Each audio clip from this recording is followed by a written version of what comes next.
Góða kvöldið. Hjartanlega velkomin hér, öll sömul og mikið óskaplega gaman að sjá hversu margir gefa sér tíma til þess að taka þátt í þessum öfluga fundi sem að verði hér í kvöld. Þannig að við sjáum að áhuginn er mikill og það er akkurat það sem þarf til þess að ýta úr vör stórum málum.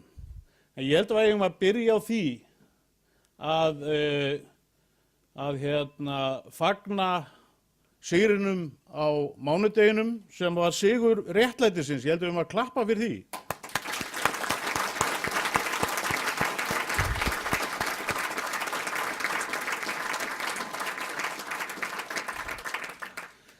En fundarefni hér í kvöld er framhaldið af réttlætinu. Það er að segja að það er næsta stóra réttlætismál sem er til umfjöllunar hér í kvöld, sem er afnám verðtryggingarinnar.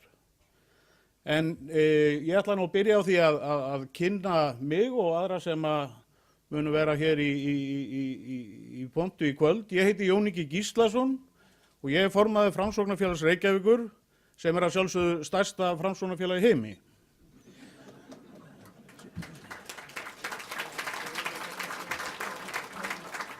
Nú við erum með valinn kunnugan hóp til þess að fjalla verðtryggingamálin í kvöld.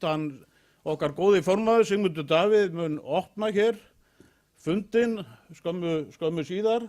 Síðan erum við með frumælutnar Ólaf Arnarsson sem er ritstjóri Tímarýms og hagfræðingur og sitthvað fleira.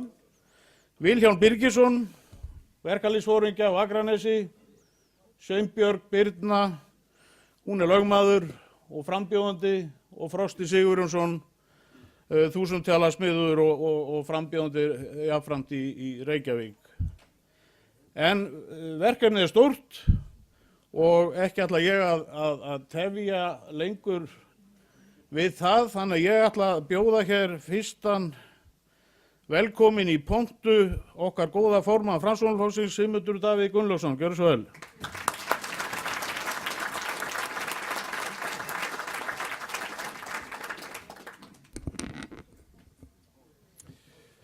Fundarstjóri og góði gestir.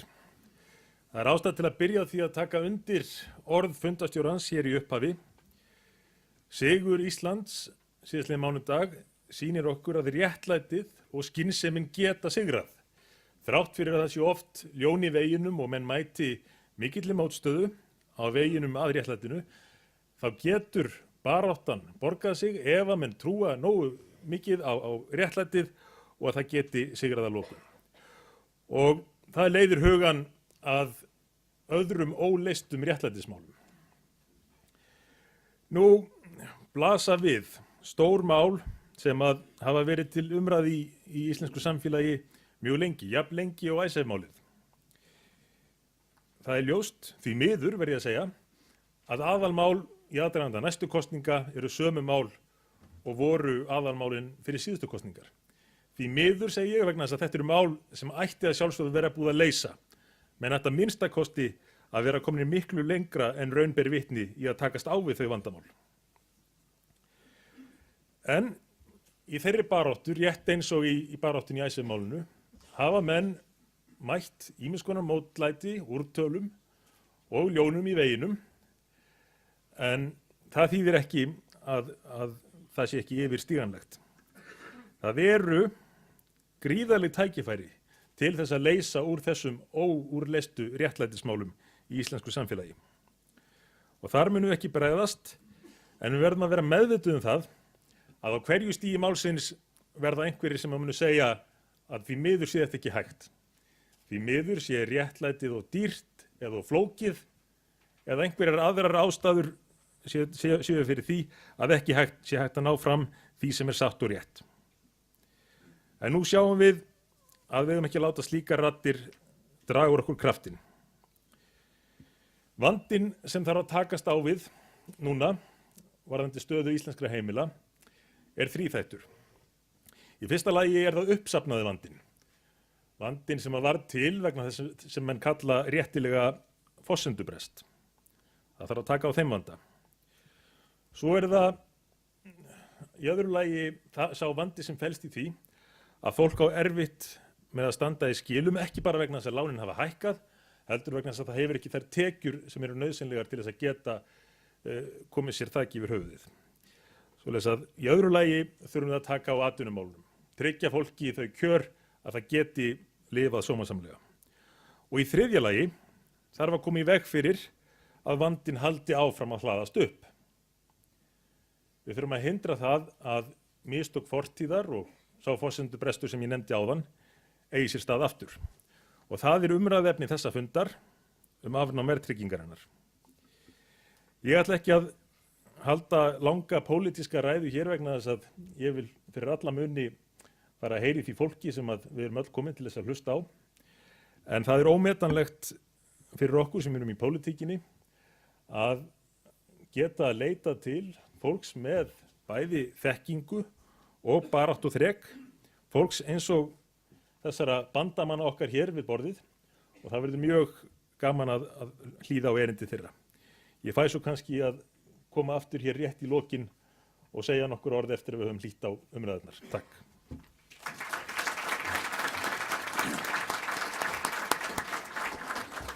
Já, við þökkum Sigmundi Davíð kærlega fyrir. Og þá hér fyrstur af okkar frummeðlendum Ólafur Arnarsson, gjörðu svo vel.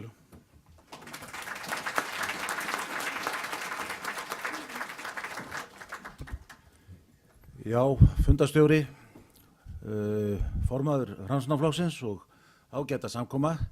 Ég tek undir það hvað það gaman að sjá fjöldan sem hingað kemur, gaman og sárt í senn, vegna þess að auðvitað ættum við ekki að þurfa að vera að halda fund þetta mál núna. En hér erum við. Og ég tek það fram að mér finnst ekki hægt að fjalla verðtryggingu án þess að tala skuldaleiðréttingu og ástandið sem hér aðeins, þannig að verðtryggingin, ég byrja ekki á verðtryggingunni hér, ég byrja á vogunarsjóðunum. Ég byrja á vogunarsjóðunum sem hafa keypt kröfur á föllnu íslensku bankana. Þetta eru hrægammasjóðir, við höfum öll heyrt þetta. Orðið hrægammasjóðir bein þýðing á enska heitinu yfir þessa sjóði, Vulture Fund.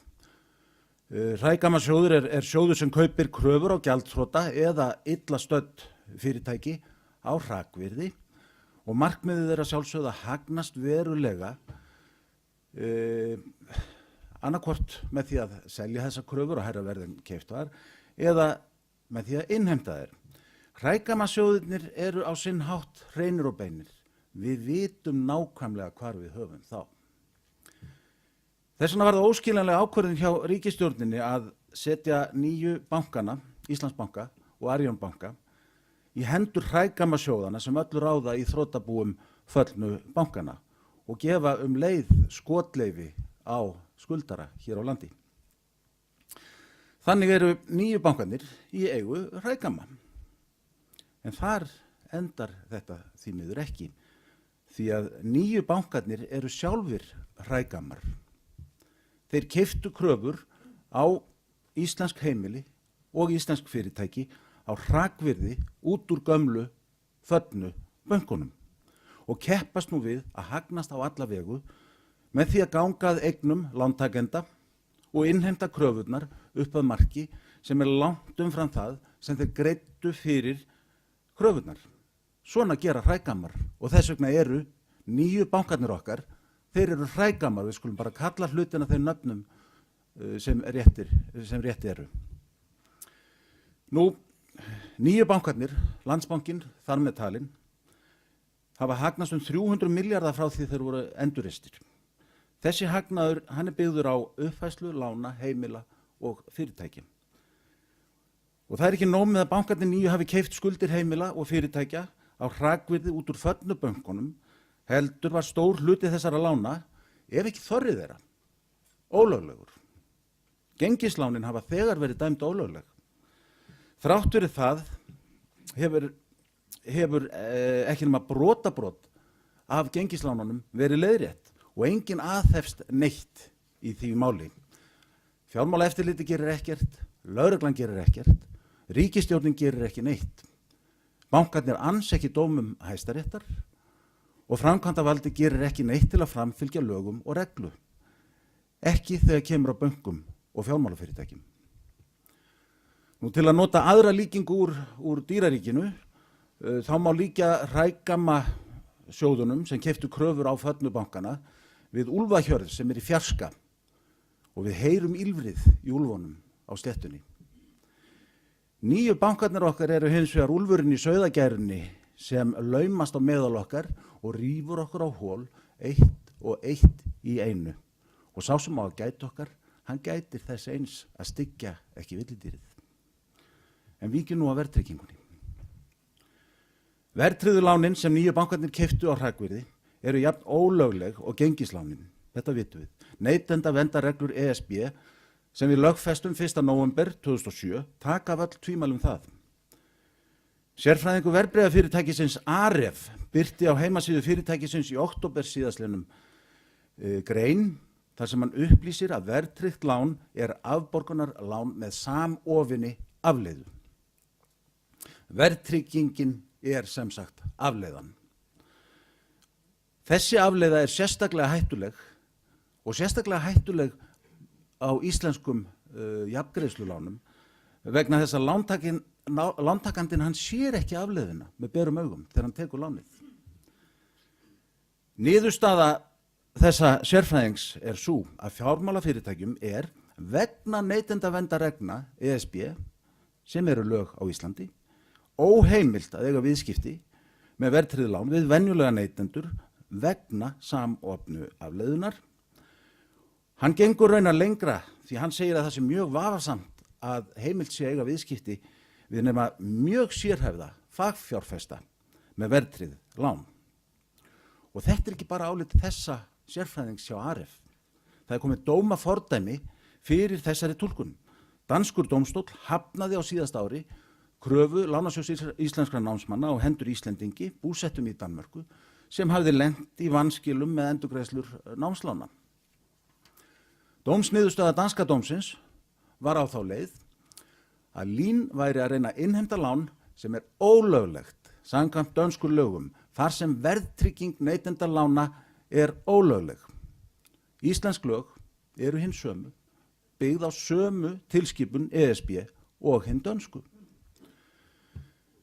Í september síðastliðnum kom út skýrsla sem var unnin á vegum samtaka fjármálafyrirtækja.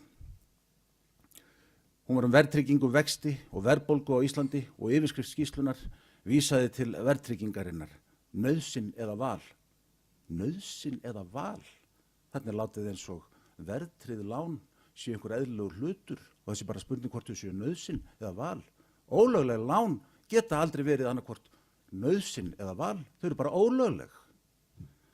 Nú, í skýrslunni kemur fram að íslensk íbúðalán, verðtryggð jafngreiðslulán til langs tíma, þekkjast hvergi annar staðar í heiminum. Þau eru kölluð Íslandslán. Þessi lán eiga ekkert skylt við íbúðalán í löndum sem við berum okkur saman við. Ekki annað en það að vera til nokkuð langs tíma. Nú skýrslan bendir á að verðtrygging lána hvetur til of mikillar skuldsetningar heimila þar sem hvorki lántakandinn né bankinn gerir sér grein fyrir því hver áhættan af slíkri lántöku er gríðarleg. Þetta segir í skýrslunni. Og skýrsluhöfundar, þeir komast að þeirri niðurstöðu að verðtrygging íbúðalána setji alla verðbólgu áhættu á herðar lántakanda. Að fjármálastofnanir séu án áhættu. Án áhættu þar til efnahagsáföll dynja á hagkerfinu líkt og gerst hefur hér. Þar sem saman fara minnkandi ráðstöfunartekjur, lækkandi eða fallandi eignaverð og mikil verðbólga. Þá koma stórir hópar lántakenda í greiðsluvandræði og eignavandræði og vandinn fellur í fang fjármálafyrirtækja. Þau þola hæglega greiðsluvandræði fárra en ríða til falls við vandræði margra. Nú í verðtryggingarumhverfi hafa fjárfestar og fjármálafyrirtæki í raun og veru engan sérstakan hag af því að verðbólga sé lág að henni sé haldið í skefjum. Þau geta raunar haft hag af því að verðbólga sé sem hæst eins og dæmin sína. Allt þar til hún slígar stóran hóp viðskiptavina þeirra. Því þá fellur allt í fangið þeirra. Þannig grefur verðtryggingin undan stöðuleika í hagkerfinu og ýtir undir kollsteypur.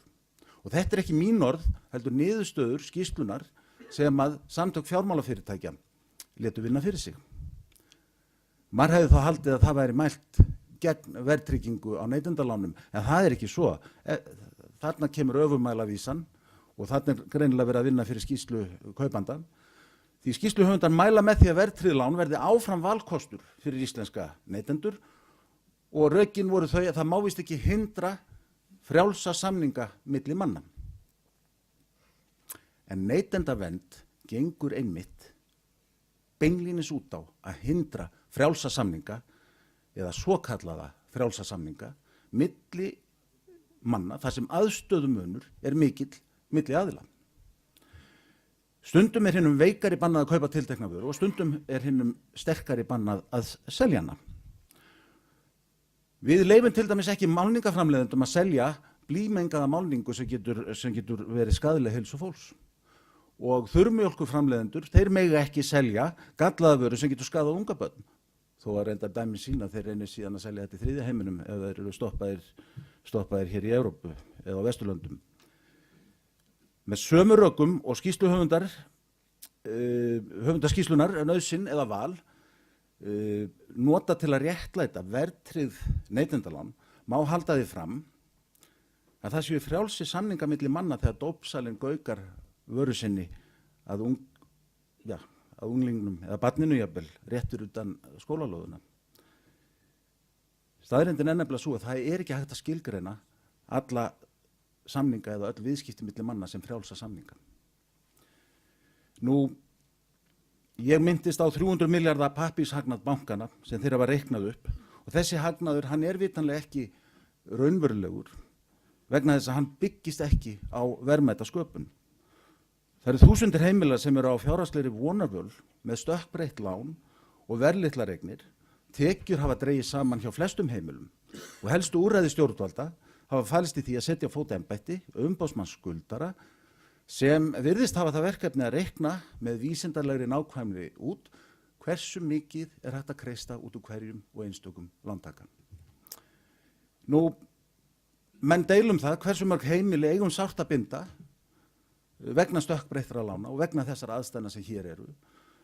En ég spyr, skiptir það einhverju máli hvort heimilin eru 10.000 eða 30.000 eða 50.000? Er þetta ekkert vandamál eða eru 10.000 heimili? Er það vandamál? Hvenær byrjar þetta að vera vandamál? Skiptir þetta yfirleitt nokkur máli? Þetta er vandamál. Við hljótum að vera öll sammála það.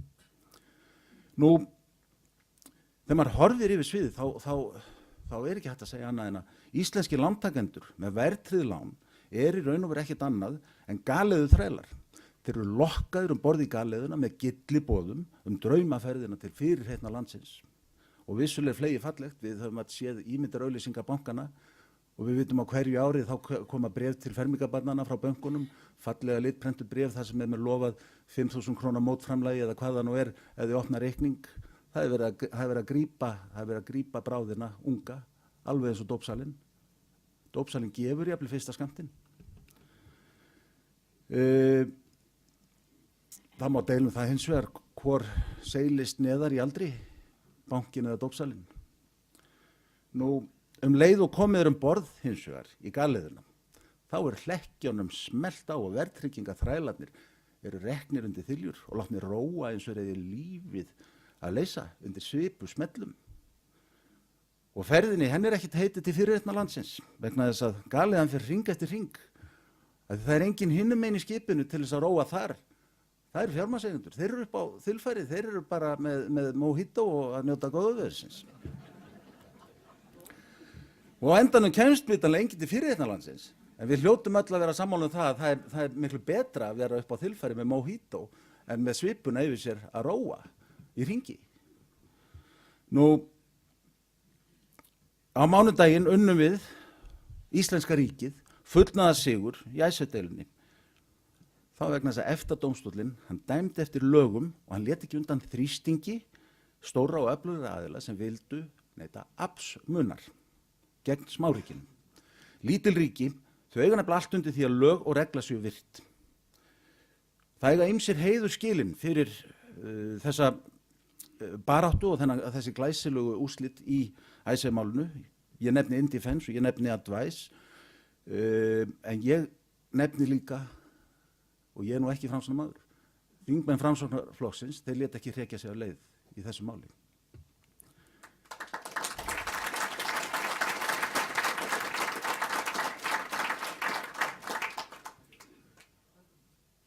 Og það er gott að vera sterk út á veg og það er mikilvægt og nauðsynlegt og það er gott að krefjast réttlætis fyrir íslenska ríkið. En nú verðum við að horfa heim og nú verðum við að krefjast réttlætis fyrir heimilin í landinu. Og ég spyr, hvenær eiga íslensk heimili að njóta sama réttlætis hér á Íslandi og Ísland naut hjá EFTA-dómstólum? Hvenær rennur sú stund upp? Gengislánin hafa verið dæmd ólögleg, en fjármálafyrirtækin þau komast upp með að gefa dómstólum landsins langt nef og það gerir engin neitt í málinu. Hvað er framkvæmdavaldið? Verðtryggðu neytendalánin eru ólögleg. Það er komið dómafordæmi eins og ég nefndi, en það gerir engin neitt. Og þegar ég segi það gerir engin neitt, þá er ég náttúrulega ekki að gera lítið úr framtaki Verkalýðsfélag Akraness og hagsmunasamtaka heimilanna sem bæði hafa höfðað mál á þeim grunni að verðtrygging á neytendalán er ólögleg. En það getur hins vegar tekið mörg ár að fá niðurstöðu dómstóla og það er algjörlega óvíst að þessi mál fái endanlega niðurstöðu frá íslenskum dómstólum. Þess vegna er það pólitískt verkefni að ráðast í leiðréttingu skulda og afnám verðtryggingar með almennum aðgerðum. Við erum ekki að tala að taka hópinn sem að keypti sér húsnæði frá 2006 til 2008 og henda einhverju klinki í hann eins og sumir virðast vera að leggja til. Og við erum ekki að tala að draga úr vægi verðtryggingar. Við erum ekki að tala það. Ef að hér væri morðfaraldur í Reykjavík, þá værum við ekki að tala að draga aðeins úr honum. Við værum að tala að stoppa hann.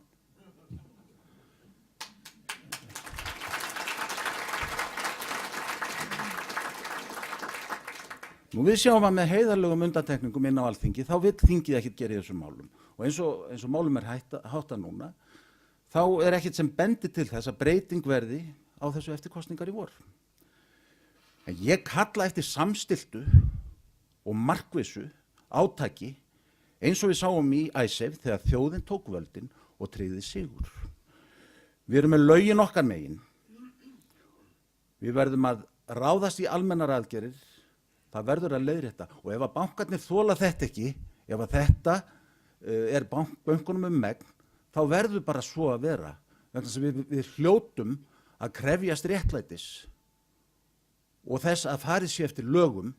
Við hljótum líka alltaf að leggja lóðin á vogarskálar heimilanna en ekki bankana sem að eru hér hrægammar í okkar samfélagi.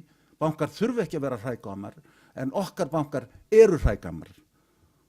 Og ef að þetta þýðir það að við þurfum að setja ný neyðarlög 2.0 eins og einhverjir hafa nefnt það, þá verður bara svo að vera. Við erum með of stórt bankakerfi hvort þið er. Það eru glötu tækifæri eftir síðasta hrun þegar við höfðum tækifæri til þess að endurskipuleggja okkar bankakerfi og endurskipuleggja líka fjárhag einkageirans í landinu, heimilanna og fyrirtækjana. En við klúðruðum því tækifæri, en við getum gert þetta enn. Og eins og ég segi, ef að bankarnir ekki þola það, þá bara farið hefur fyrir betra. Þetta snýst nefnilega ekki bara skuldsett heimili, heldur framtíð þjóðarinnar næstu áratugi. Velferð og hamingju fjölskyldna í þessu landi. Og við skulum aldrei gleyma því að með lögum skal land byggja en ólögum eyða. Takk fyrir.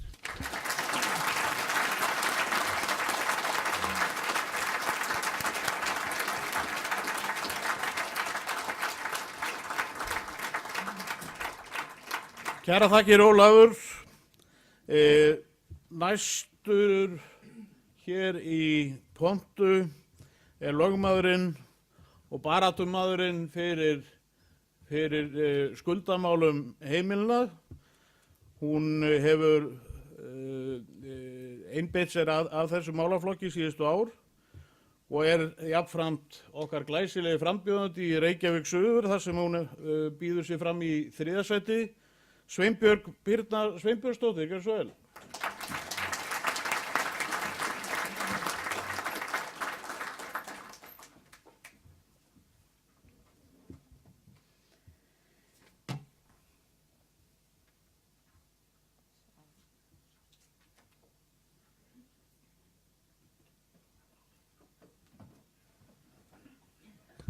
Ágætu fundargestir og áhugamenn langtíma hagsmuni íslensku þjóðarinnar. Það alveg sérstaklega ánægjulegt að sjá svona margt fólk sama komið hérna sem lætur sér annt hagsmuni þjóðarinnar. Og það þess vegna sem ég held að þið hafi komið hérna í kvöld. Þið látið ykkur annt hagsmuni ykkar og heildarinnar. Það nú einu sinni þannig að við lögmenn erum þekkt fyrir það að tala þurrt og torskili mál. Og ég held nú framsögu hjá Framsóknarfélaginu á einu laugardagsfundinum þar sem ég fjallaði skuldina mína, skuldina þína og mögulega skuldina okkar allra. Og ætli mér hafi ekki farist það svo vel úr hendi að ég hafi beðin að koma með svona reiknistæmi hérna upp og reyna að gera það mjög áhugavert fyrir ykkur. En það nú einu sinni þannig að þegar lagt af stað að skoða breytingar einhver sem að mörg okkar eru alin uppi og búin að þekkja frá blautu barnsbeini, þá þurfa að skoða mjög vel allar þær forsendur sem liggja að baki og greina hvar vandamáli liggur. Flest ykkar sem hér eru inni eru sammála það að vandamáli liggi í því að verðtryggðar skuldir heimila í landinu hafi hækkað með undraverðum hætti. Ég eyddi mjög löngu tími að finna eitthvað annað orði við stökkbreytt lán. Þannig að núna það undraverður háttur sem að hafa hækkað langt frá það sem jafnvel svartsýnustu menn þorðu að vona eða þorðu að spá. Þegar fólk sat fyrir fram að tölvuna sínar og var að gera áætlanir yfir lánin sem það var að taka og það þetta svona verðbólguspá. Að flestir voru nú hérna freka jákvæðir og horfðu á verðbólguspá Seðlabankans og hún var 4–5%. Það óraði engan fyrir því að setja svo háa tveggjastafatölu þar inni sem sýndi raunverulega hver endurgreiðslubyrðin á lánunum yrði.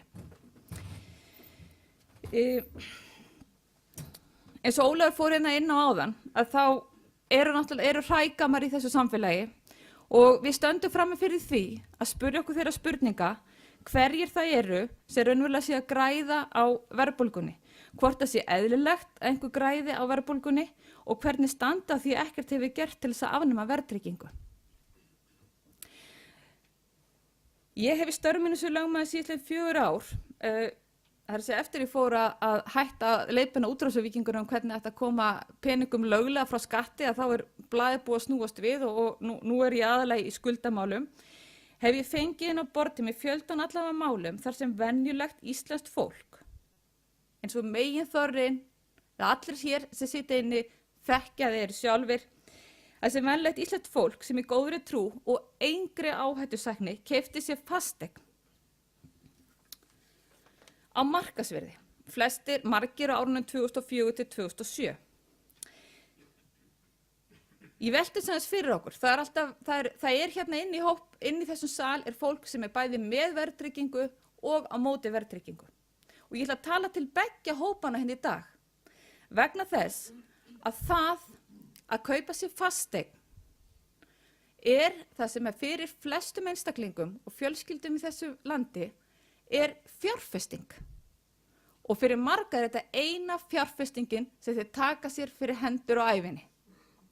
Þannig leið og við fáum lán til þess að kaupa fasteign við skuldarar og erum þar í skuldarahópnum, en ekki gleyma því að þarna eru líka fjárfestingar heimilana, venjulegs launafólks sem hefur lagt sitt af mörkum til að leggja til hliðar að sparnaði og búa til eigið fé til að geta borgað íbúðinu sinni. Hvort sem það var 10%, 20%, 30% eða 40%. Þannig að allir sem hafa keypt sér fasteign hafa líka verið fjárfestar. Og þannig ætla ég að tala til beggja hópana. Í kvöld ætla ég að draga fram stutt dæmi. Þetta eru 3 raunhæf dæmi fjölskyldur sem keyptu sér fasteignir á árinu 2003 og svo 2 sem keyptu sér á árinu 2007. fasteignir á markasverði, ekki á neinu yfirverði, 4-5 herbergja, 140 fermetra íbúðir. Ég ætla að sýna ykkur, þegar ég sett glærusögu af stað, hvernig verðbólgan hefur leikið verðtryggðu lánin þeirra og sparnaðinn sem var til staðar þegar fasteignin var keypt.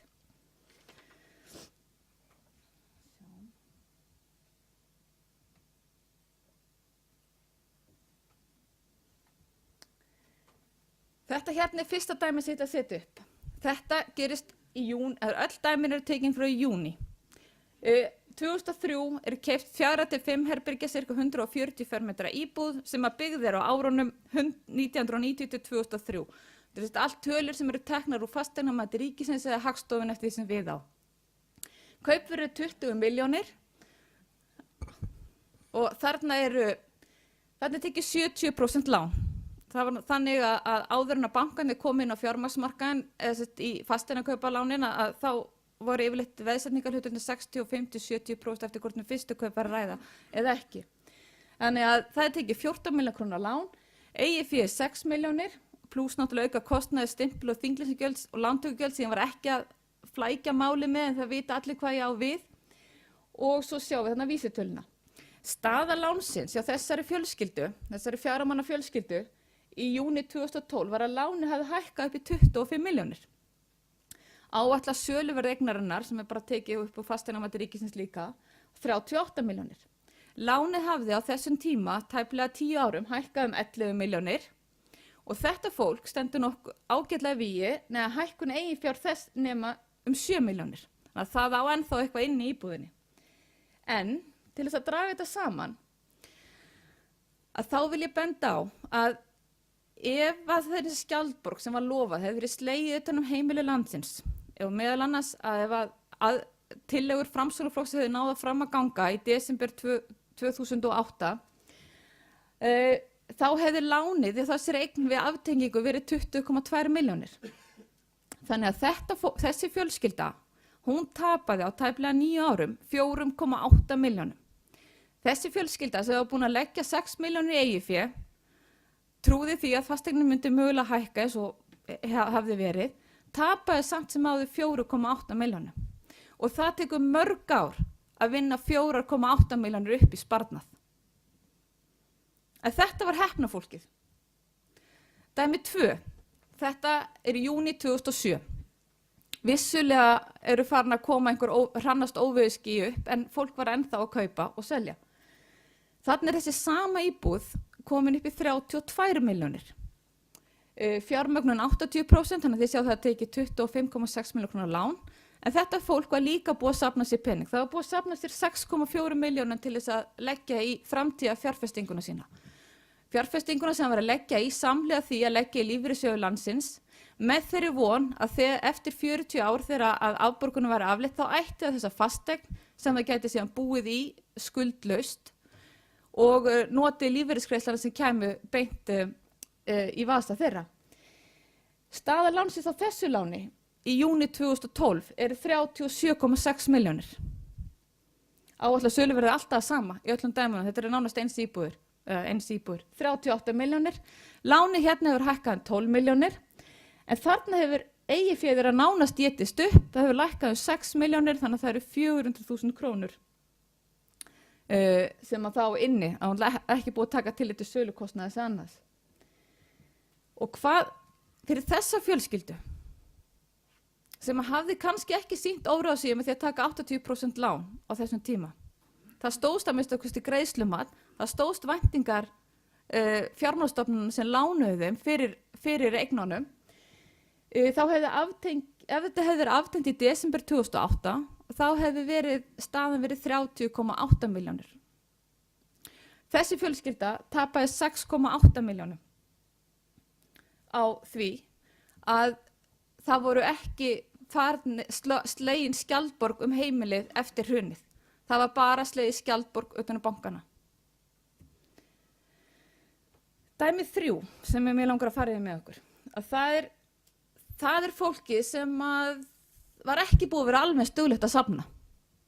Það keypti sem sagt sömu íbúð, það stóðst greiðslumatið Og nota bene, það sem allir vita nú vantilega, að greiðslumatið var gert af hálfu fjármálastofnananna, þar var tekið inn í verðbólguspá, því var gerð grein fyrir því að verðbólgan gæti hækkað en að hún fari í þessa tölu sem við hefur rætt óráði engan fyrir.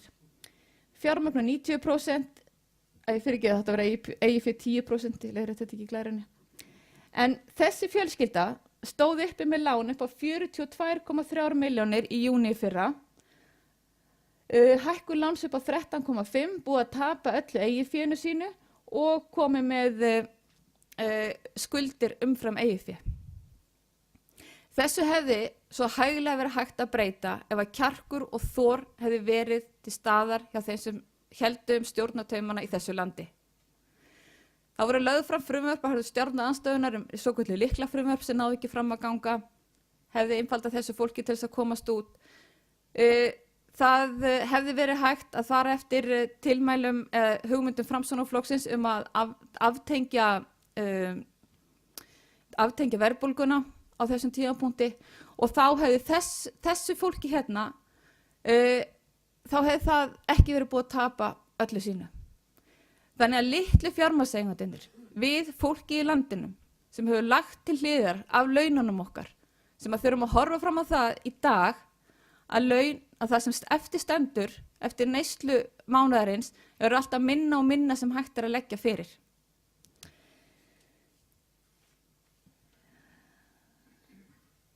Hérna hefur þetta fólk skulda 34,7. Þetta er fólkið sem að umboðsmaður skuldara ætlaði að verja. Þetta er fólkið þar sem að stjórnvöld eru búin að lofa að koma til hjálpar. Þetta er ekki fólk sem að sýndi óráðsíu eða keypti hlutabréf eða skrifa undir ábyrgðir. Ég er ekki að taka hérna í þessu tilviki þeir sem að fengu lánsveð hjá ættingjum sínum til þess að brúa við bilið. Þetta er fólk sem var í vinnu, þetta hafði vinnu, það stóð greiðslumat bankana en það eru allar forsendur farnar. Þannig að áður en við förum að berjast fyrir því og hlusta á þær raddir sem koma til með að hljóma mjög hátt það sé ekki hægt að afnema verðtrygginguna, það sé of erfitt að gera það, við séum að ganga á rétt fjármagnseiganda, að þá skulum við hugsa það að við erum öll fjármagnseigendur á þeim tímapunkti þegar við keyptum okkar fyrstu eign. Við stöndum frammi fyrir því í dag að þúsundir heimila eiga ekkert eftir, eru búin að tapa öllu sínu.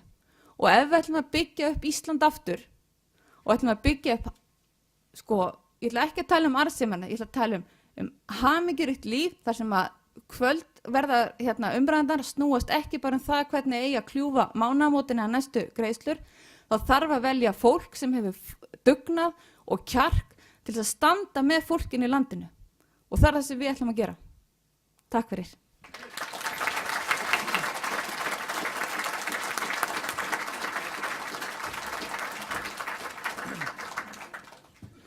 Takk að þér Sveinbjörg kærlega. Þá erum við komin að okkar leiðtogi Reykjavík Norður, Frosta Sigurjónsssyni, rekstrarhagfræðing. Gjörðu svo vel, Frosti.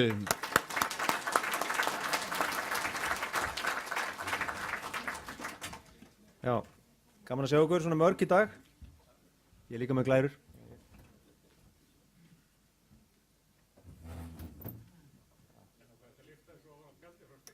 Það er það eitthvað hana, eitthvað nógu langur.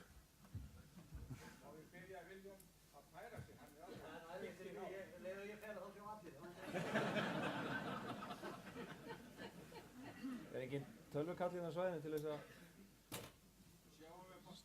stakka þetta? Er ekki að fara í fullscreen hérna? Sendu það.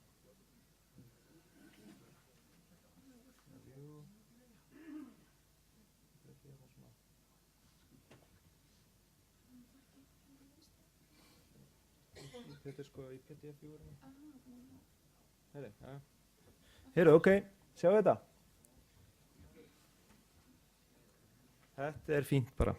Heyrðu, já, ég ætla að tala um tvennt í raun og veru. Það er þessi fortíðavandi sem að kallar á leiðréttingu stökkbreyttra íbúðalána Og svo það að framtíðarvandinn, það að segja að taka úr sambandi þessa vítisvél sem verðtryggingin og hversuna það nauðsynlegt.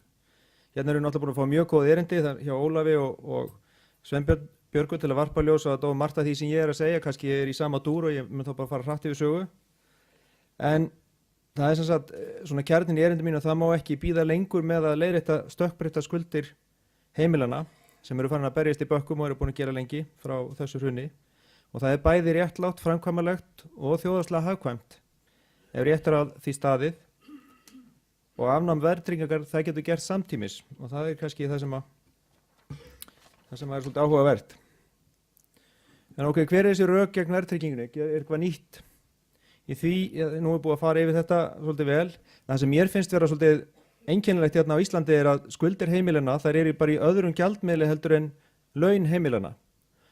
Og það nú sérstaklega varað við því í ýmsum lögum og reglugerðum að þetta kölluð svona sérstök tegunda áhættu þegar menn eru með tekjur í einu gjaldmiðli en taka lán í öðrum og það sérstaklega bannað, það kölluð erlend lán að veita neytendum erlend lán í einhverjum torkennilegum myntum.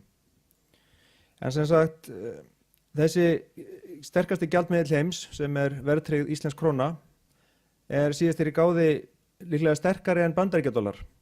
Eins og þið vitið þá hefur bandaríkjadollar rýrnað 95% af verðgildi frá því 1914 en ég held að engin slík rýrnun hafi átt sér stað í íslensku krónu frá því að hún var tekin upp þar að segja verðtryggðu krónunni sem maður mætti kalla nei-krónuna stutt fyrir neyslu verið vísitölu. Og þetta alveg hræðilegt ástand en það ekki nóg með það heldur okkur var sagt að verðtrygging væri svo góða því að það getur vextinni verið lægri. Það verið svo ægilega gott fyrir lántakendurna. En svo þegar maður fer að skoða þetta þá bara vextir eru 3,5% verðtryggðir vextir. Þeir þýða að lántakandinn hann borgar eitt hús í vexti á 20 ára fresti. Það kann að hljóma eins og bara eitthvað lítið. En þetta eru bara 3,5% vextir. Hvað eru margir hérna með íbúðalán á 3,5% vöxtum verðtryggð? Engin. Er ekki eitthvað herra? Ef það væru hátt í 7% vextir eins og mér sýnir sumir hafa haft, hátt í 7% vextir, þá borgar maður heilt hús í vexti á 10 ára fresti. Það vaxta okur í landinu og samt verðtrygging. Þegar fólk fær bara ekki nóg, græðgin svo gríðarleg. Þetta bara okur. Og engin þjóð getur greitt slíka vexti á þess að fara á hausinn og skulda sjálfur sér svo mikið og það sekkur. Það ekkert vit í því. Nú síðan annað í þessu, þegar maður fer að hugsa þessa verðtryggingu sem átti að vera svona samkomulag milli lántakenda og fjármálafyrirtækjum að lántakendum myndu nú borga tilbaka í hæfilega í krónu sem hefðu svipaðan kaupmátt og hann fékk lánaðar, allt í lagi með það. Þetta voru svona væntingarnar. En hvar stendur í samningunum að þessi trygging sé svo víðtæka að lántakandi náttúrulega tryggja fjármálafyrirtækið gegn efnahagsáfalli af hvaða stærðargráðu sem og leggi þar að veði aleigu sína og framtíðartekjur. Stendur þetta í einhverjum samningi? Nei. Akkur hann þá túlkaða þannig? Ég vil láta reyna á þetta. Þetta bara óréttlátt og gríðalegt ranglæti og nú eru þjóð sem búið með þessari túlkun, sjálfvirku túlkun sem stjórnvöld hafa ekkert sagt við, búið að sveifla þvílíku eigin fé og sparnaði landsmanna í átt að bönkunum sem eru núna í eigu Hrækama hef ég heyrt og Úlfa og lífeyrissjóðuna okkar sem okkur þykir svo vænt en þeim þykir ekki vænt okkur.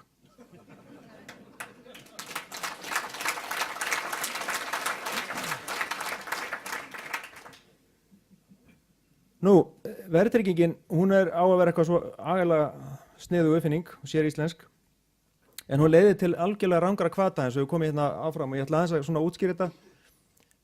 Þeir sem að geta haft mest áhrif á verðbólguna fyrir utan launþegana sem þeim alltaf kennt að hafa krafist og horfa á launa, en það eru rauninni viðskiptabankarnir sem að blása út og fjölga krónunum í kerfinu og það alveg augljóst að þegar þeir fjölga krónunum í kerfinu þá fellur krónan, það eru bara ómarga krónur, elta sömu framleiðsluna. Þannig að þeir eru í stöðu til þess að búa til verðbólgu og þeir hafa verið að gera það einmitt og auki peningamagn í landinu ótæpilega. Þegar að þeir skapa 1% verðbólgu þá græða þeir 1,5 milljarða sjálfkrafa. Út af þessu að þeir eiga verðtryggt 150 milljarða meira en þeir skulda. Svo er það ríkissjóður, hann hinn svona pörupilturinn í þessu, reyndar eigum við hann sammeila, okkur þykir vænt það. En hann skuldar 700 milljarða óvertryggt, þannig að þegar að ríkið skapar 1% verðbólgu með til dæmis skattahækkunum sem okkur þykir vænt þá græðir ríkið 7 milljarða á heimilunum, á skuldurunum. Það er alltaf verið að seilast í sama vasan, sem er löngu orðinn tómur. Þannig að þetta gengur ekki lengur og ég sá það í fréttunum nýlega að skattahækkanir síðustu 3 ára, þær hafa hækkað skuldir heimilana 22 milljarða. Heggur sá hlífa skildi, segi ég. Jæja, en svo er sko þetta ennþá finnara, það er letilíf fjármagnsins. Sá sem fær að lána verðtryggt með veð í húsnæði og veðtryggt, hann getur bara að fara í varanlegt frí og hvað var drykkurinn hérna með mojito? Bara varanlegt. Tala ekki með vextur og hærri en 3,5% og hann getur fengið greitt eitt hús á 20 ára fresti. Hann á þá var þið bara meðal mannsæfi, hann á orðin 3, ef hann hefur lánað fyrir 1 þegar hann var ungur. Þið sjáu hvernig þetta endar. Þetta endar bara með því að ríku verða ríkari og fátækari verða bara öreigar. Og þá þurfa þessi ríku að fá sér rimla fyrir alla glugga til þess að öreigarnir komi ekki inn að ná í dótið og banga ólöfsum dótið. Og þá eru þeir ríku komin í fangelsi. Ég held að þeir ríku ætti að vakna upp. Við viljum hafa jöfnuð á Íslandi. Og það er alveg stórkostlega villa í kerfinu ef það er orðið þannig að það dettur einhver lifandi mann í huga að setja sparnaðinn sinn í atvinnulífið vegna þess að honum býðst að ávaxta fé sitt verðtryggt með vöxtum í sterkasta gjaldmiðli í heimi og með raunvöxtum. Það er ekkit sjálfsagt og sjálfgefið það að sparifjáreigendur eða lánveitendur sem taka litla áhættu geti krafist hárra raunvaxta. Það á að vera erfiðar en það. Og síðan er ég með eina stutta glæru þetta afnám verðtrygginga. Hvað er til ráða? Og því miður þá sýnist mér dómstólaleiðin í þessu máli vera svona óvissu ferð. Og hún getur tekið mörg ár og meðan munu heimilunum blæða út. Og við sjáum að fólk sem var jafnvel eins og læknarnir okkar, þeir eru margir hverjir á þeim aldrei að þeir eru með stökkbreytt lán og þurfa að fara að vinna í öðrum löndum til þess að eiga ísu á og hafa fyrir þessum skuldum. Og það eru margar spurningar sem vakna við þessa dómstólaleið. Hvað langt aftur verða lánin leiðrétt? Verða þau leiðrétt bara eða verður verðtryggingi bara ógild frá okkur ákveðnum tímapunkti, bara af lánum til heimilana eða líka lánunum sem Íbúðalánasjóð tók til að fjármagna sig til að lána heimilunum? Allar þessar spurningar eru svo stórar og dómskerfi eru svo slæmri aðstöðu til þess að bregðast við dómi sjálft að ég óttast að dómararnir munu bara sjá fram að það ef að þeir dæma verðtrygginguna ólöglega, þá séu það að kalla ykkur ósköp yfir landið. Þetta er nefnilega pólitískt viðfangsefni. Við getum yfirleitt ekki falið dómstólum að leysa úr vanda þessum að pólitíkusar eiga ekki að stinga hausnum bara í sandinn og bíða eftir að dómstólar leysi í vandamálin. Þetta er pólitískt mál sem krefst hugrekkis og staðfestu og með almennum aðgerðum þarf að vinda ofan að þessari eignatilfærslu. Nú þá kemur upp alltaf einhver örlagakór, mikil andstaða og hræðsluáróður.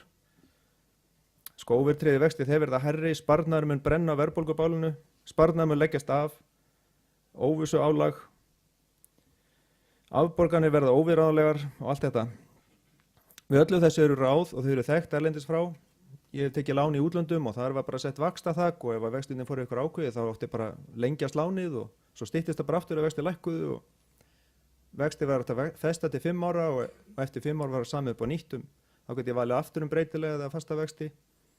Allt þetta er þekkt. En eitt er víst að þeir sem ætla núni að sjá til þess að það verði ekki bara dregið úr vægi verðtryggingar eða hún láti fjara út á einhverjum áratugum. Það er mjög varasamt hálfkák sem við skulum passa ykkur á. Þeir þurfa að kjósa flokka sem ætla í raun að berjast fyrir því að afnema verðtryggingu og leiðrétta skuldir heimilana.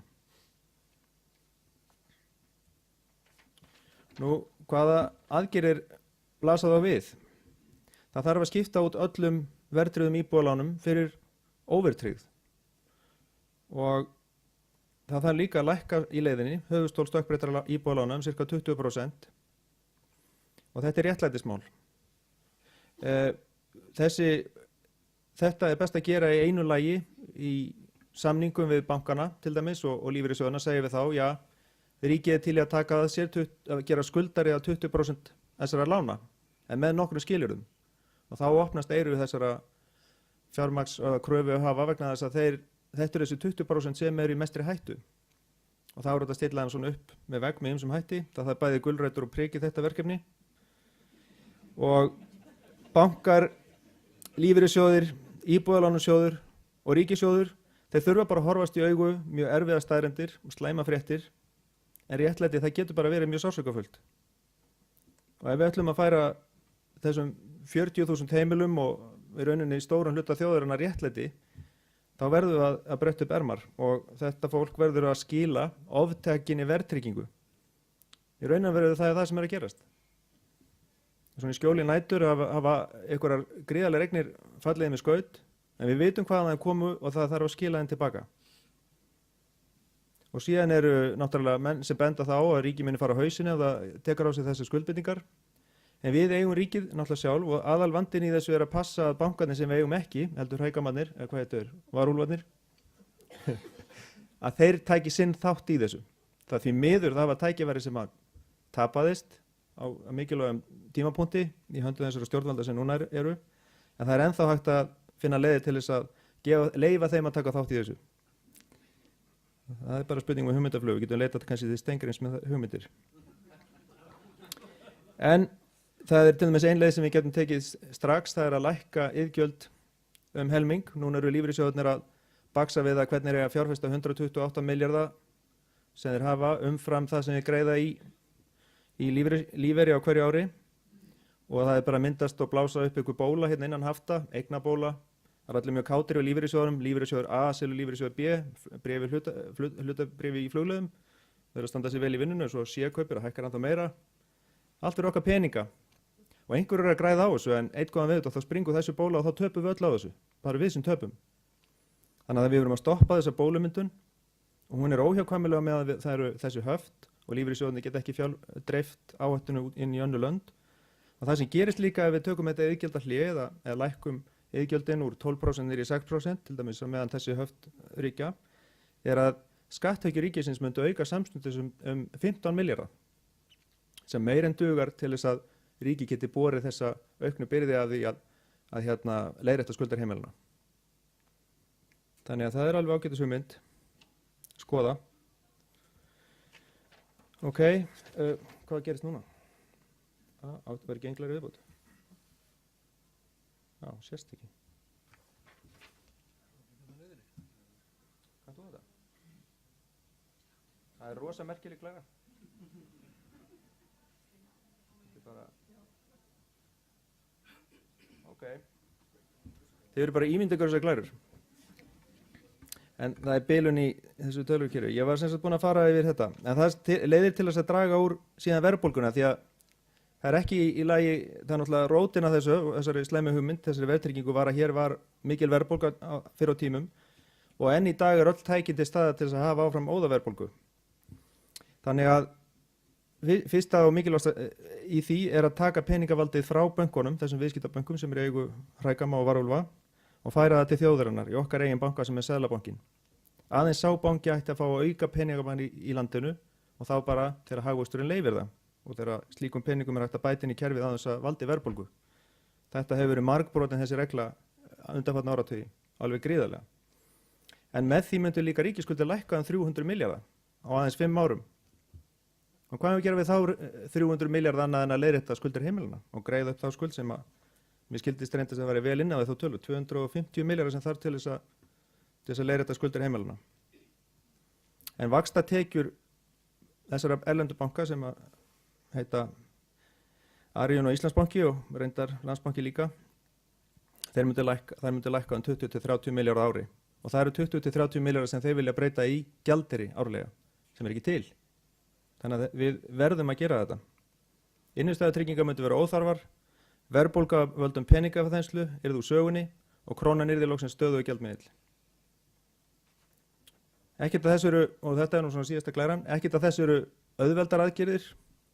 Það krefjast mikil áræðis og svona hraustra pólitíkusa eins og Sigmundar Davíðs. Og ég man eftir því að ég var nýlega í mjög erfiðu verkefni sem var að berjast gegn þessu ISAF samningi.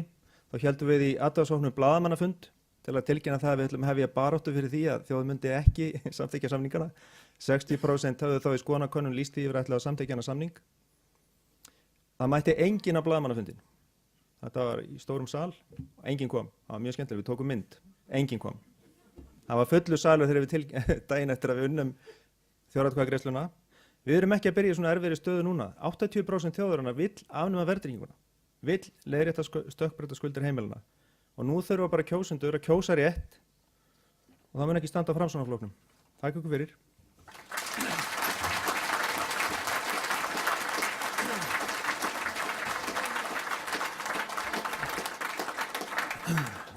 Þakka þér Frosti kærlega fyrir. Þá síðastur hér af frummælendum mikill baráttumaður frá Akranesi og vinur okkar allra og þjóðarinnar allra, gjörðu svo vel að halda hér hressilega eldmessu fyrir hlé sem við höldum hér stutt á eftir. Vilhjálmur Birgisson, gjörðu svo vel.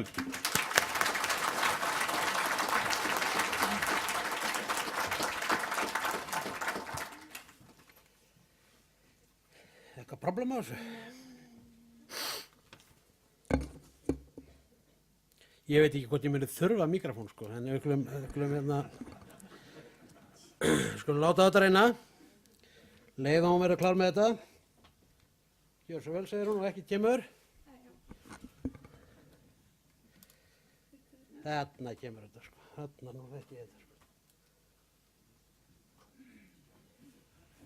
Fundarstjóri, formaður, kæru vinir og félagar. Mér sannur heiður á að fá að koma hér og tala þetta mikla baráttumál sem verðtryggingin og skuldavandi heimilana. Mín umfjöllun hún byggist á nokkrum atriðum, það af hverju fór Verkalýðsfélag Akraness í málsókn, Skjaldborgin og slökkviliðsstarfið, verðtryggingin og skuldavandinn, varðhundar verðtryggingarinnar og svo Sigmundarlögin í lokin. Af hverju fór Verkalýðsfélag Akraness í málsókn? Það einfaldlega vegna þess að það liggur fyrir að stjórnvöld ætli ekki að gera nokkuð skapaðan hlut. En okkar mál, það var þingfest í gær fyrir héraðsdómi Reykjavíkur og málsóknin okkar, hún byggist á lögum verðbréfaviðskipti frá árinu 2007, lög númer 108, svokallaðar MiFID reglur. Ég ætla ekki að fara ítarlega yfir þetta, enda ekki nokkuð lögfræðingur. Ég treysti mínum lögmönnum 100% til að leiða þetta mál til lykta. En það æðimargt sem bendir til þess að þessir aðilar sem að stjórna hér á landi ætli ekki að gera nokkuð skapaðan hlut. Þeir lofuðu heimilunum að slökkva elda sem voru byrjaðir að skíðloga. Núverandi stjórnvöld lofuðu heimilunum Skjaldborg þegar þau tóku við árið 2009 og þeir lofuðu að slökkva elda sem voru harðnir að loga í íslenskum heimilum. Mitt mat einfalt, stjórnvöld hafa nánast ekkert gert.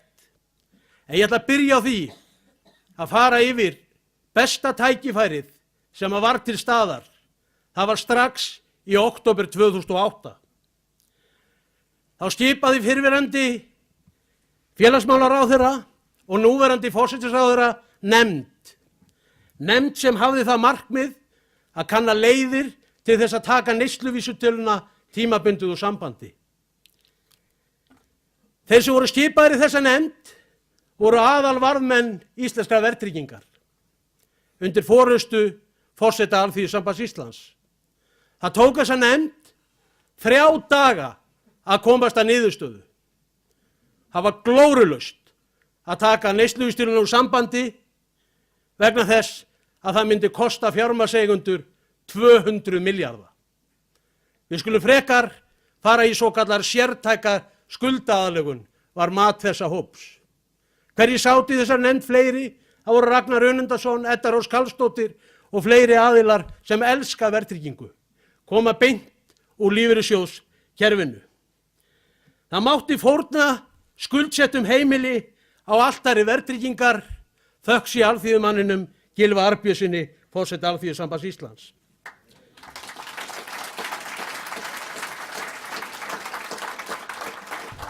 Slökkvistarfið. Mér það mjög minnisstætt þegar ég heyrði Steingrím J. Sigfússon segja: verið ekki að skamma mig, ég er mættur hér til að slökkva elda. Þetta sagði hann í viðtali fljótlega á árinu 2009. Jóhanna og Steingrímur, þau keyrðu á forgangsraða með blikkandi ljós á milli fjármálastofnana og erlendra vogunarsjóða og slökktu elda hjá þessum aðilum. Á sama tíma og þau stóðu í því að slökkva elda hjá fjármálakerfinu, horfðu þau á heimilin loga stafna á milli án þess að gera nokkuð skapaðan hlut. Meira að segja fóru þau á forgangsrað eftir Reykjanesbrautinni til Keflavíkur til að slökkva eldsvoða eftir íkveikju í Sparisjóði Keflavíkur. Sú íkveikja kostaði íslenska skattgreiðendur 30 milljarða. Þetta slökkvistarf beindist því miður einungis af fjármálafyrirtækjum, erlendum vogunarsjóðum og hrægammasjóðum og hefur kostað íslenska skattgreiðendur, og takiði vel eftir, 400 til 500 milljarða, og ég er ekki að búa þessa tölu til því að hún kemur beint frá ríkisendurskoðanda. Þarna voru til peningar þegar að koma því að bjarga fjármálakerfinu. En þau ætluðu ekki að láta sér nægja að slökkva eldana hjá fjármálakerfinu. Því að þeim langaði líka að fara út og slökkva ykkur elda þar, og þau þráðu að fara til Bretlands og Hollands og slökkva elda þar á kostnað íslenskra skattgreiðenda. Og sjálfsögðu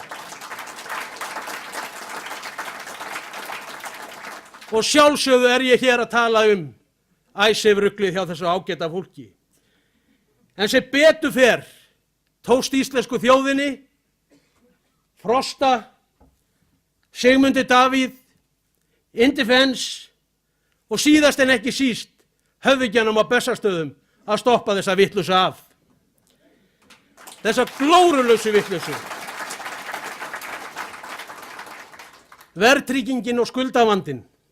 Hér á landi varð algjör forsendubrestur hvað varðar skuldir heimilanna. Verðtryggingin hefur farið eins og skýstrókur íslensk heimili, sogað allan eignarhluti í burtu og fært hann yfir til fjármálafyrirtækja og erlenda hrægammasjóða. Og eftir standa 50% af íslenskum heimilum í björtu báli. Verðtryggðar skuldir heimilanna, kæru félagar, hafa hækkað 400 milljarða frá 1. janúar 2008. Takið eftir 400 milljarða. Þetta er mjög auðvelt reiknistæmi og er hægt að fara inn á Seðlabankann til að finna þessar tölur. En takið eftir, verðtryggðar skuldir heimilanna í dag eru 1400 milljarðar. 12 mánaða verðbólgan 4,2%, sem þýðir að verðtryggðar skuldir heimilanna hækkuðu á síðustu 12 mánuðum tæpa 60 milljarða króna. Á mánudaginn fögnuðum við eins og enginn væri morgundagurinn. Og mogginn sló upp þjóðarsigur. Við unnum Icesave. En hvað kostaði sá samningur? Og ég er ekki að gera lítið úr þeirri baráttu, enda stóð ég fremstur á meðal jafningja í því að tala gegn þessari vitleysu og greiddi atkvæði gegn öllum ályktunum Alþýðusambands Íslands þar sem þeir kröfðust þess að Icesave-samningarnir yrðu samþykktir. Ég er ekki að gera lítið úr því. Ég er að benda hér á núna, kæru félagar, hvernig verðtryggingin leikur okkur.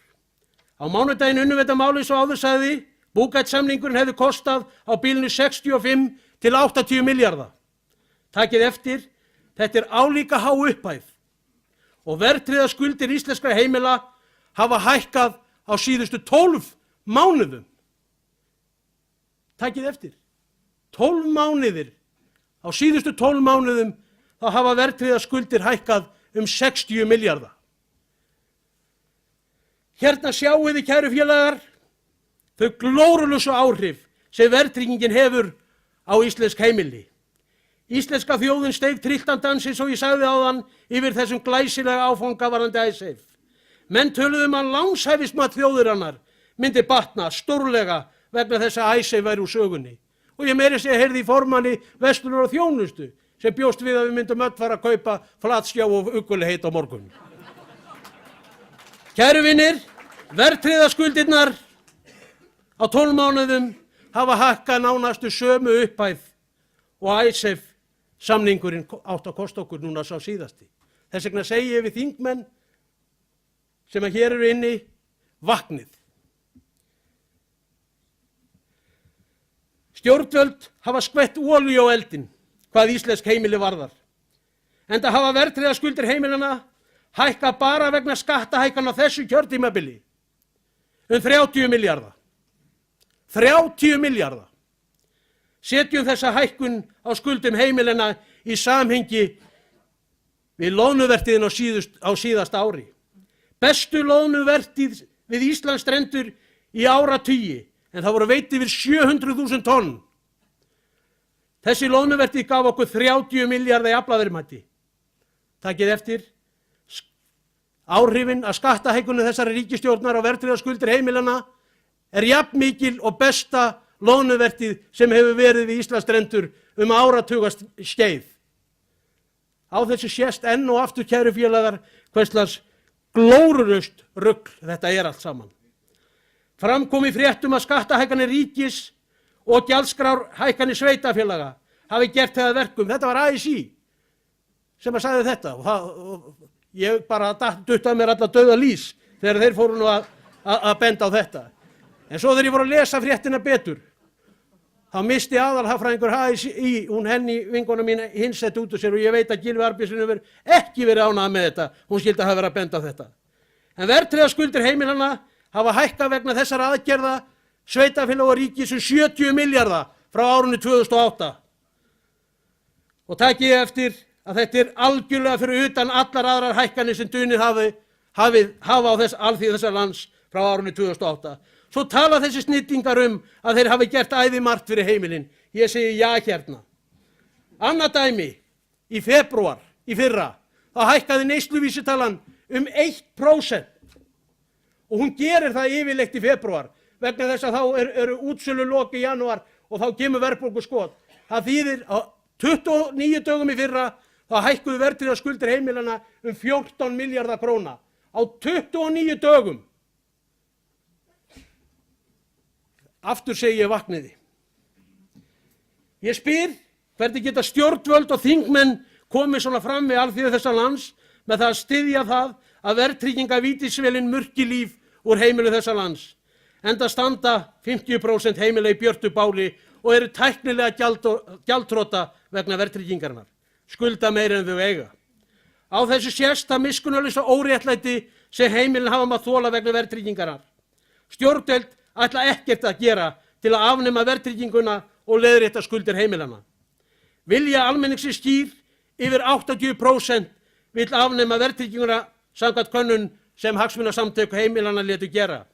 Og í könnun sem Bylgjan lét gera í gær með gríðarlegri þátttöku voru yfir 90% sem vildu afnema þennan skaðvald.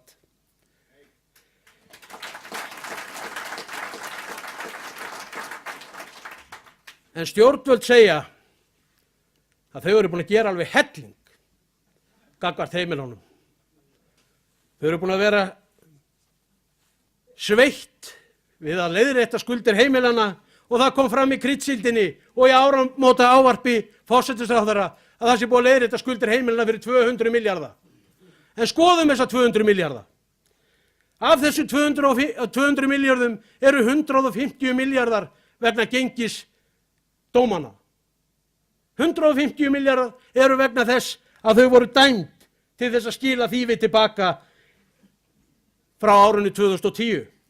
Síðan eru 50 milljarðar komnir vegna 110% leiðarinnar og sértækra skuldaaðlögunar. Aðgerðin sem snerist 110% leiðina var gerð til þess að reyna að viðhalda greiðsluvilja almennings og skuldarins og var í raun og veru sokkinn kostnaður hjá fjármálafyrirtækjunum. Þessi 50 milljarðar voru í raun og veru tapaða kröfur. Það var verið að reyna að fá fólki til að halda áfram að greiða. Og í mörgum tilfellum tókst það.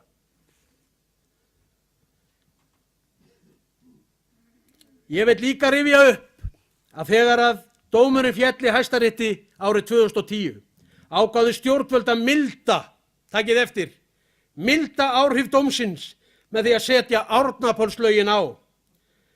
Þetta var gert þrátt fyrir að allar umsagnir, eða allflestar umsagnir sem báru til Alþingis kváðu á að þetta stæðist ekki lög.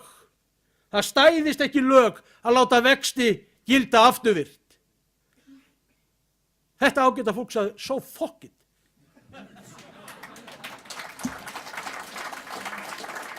Og ég vil rifja upp skjaldborgina hjá ríkisstjórninni með því að segja hvað Gylfi Magnússon, sá mikli snillingur og fyrrverandi efnahags- og viðskiptaráðherra sagði eftir að dómurinn féll gengistryggðu lánin 2010. Hann sagði það fráleita niðurstöðu að hinir erlendu vextir fengi að standa óhaggaðir því slíkt myndi ógna fjármálastöðugleikanum. Þetta sagði hann. Þess vegna voru átnabúrslögin sett á. Það er óhætt að segja að Gylfi Magnússon er hálfgerður brennuvargur því að hann skvetti olíunni illilega á íslensk heimili þarna. Já, ríkisstjórn sem kennir sig við félagshyggju, réttlæti og jöfnuð og lofaði heimilum Skjaldborg, ákvað að setja lög til að slá Skjaldborg utan fjármálafyrirtækin og erlendu vogunarsjóðina, lög sem hefðu kostað heimilin 64 milljarða. Takið eftir. Þetta er útreikningu frá fjármálafyrirtækjunum. 64 milljarða voru lög sett á heimilin sem stóðust ekki. Og það er mér gjörsamlega hulin ráðgáta hvernig alþingismenn og alþingi geta komist upp með það að setja lög þrátt fyrir að sé búið að segja við þau að þetta standist ekki, svo fellur dómur, þá bara halla allir sér aftur rólega í sætinu og við ætlum að stela af ykkur 64 milljónum, við bara tókst ekki. Þetta er galið.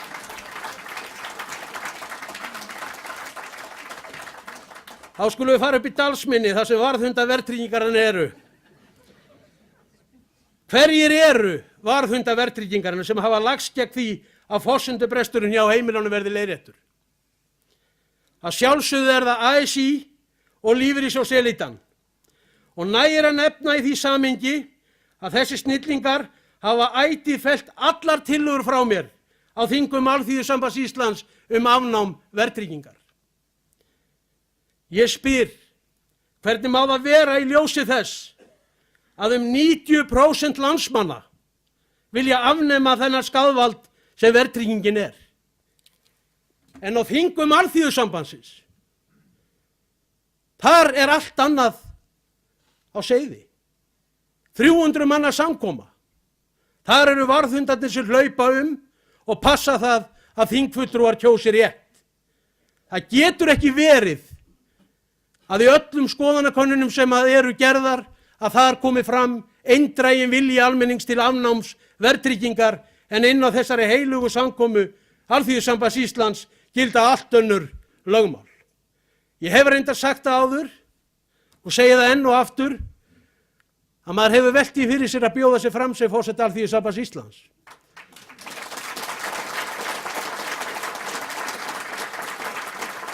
En þá kemur alltaf en. Ég myndi telja meiri líkur á því að ég yrði forseti Norður-Kóreu heldur forseti Alþýðusambands Íslands.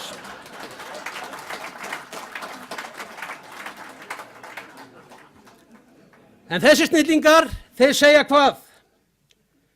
Hvað segja þeir? Af hverju má ekki afnema verðtrygginguna?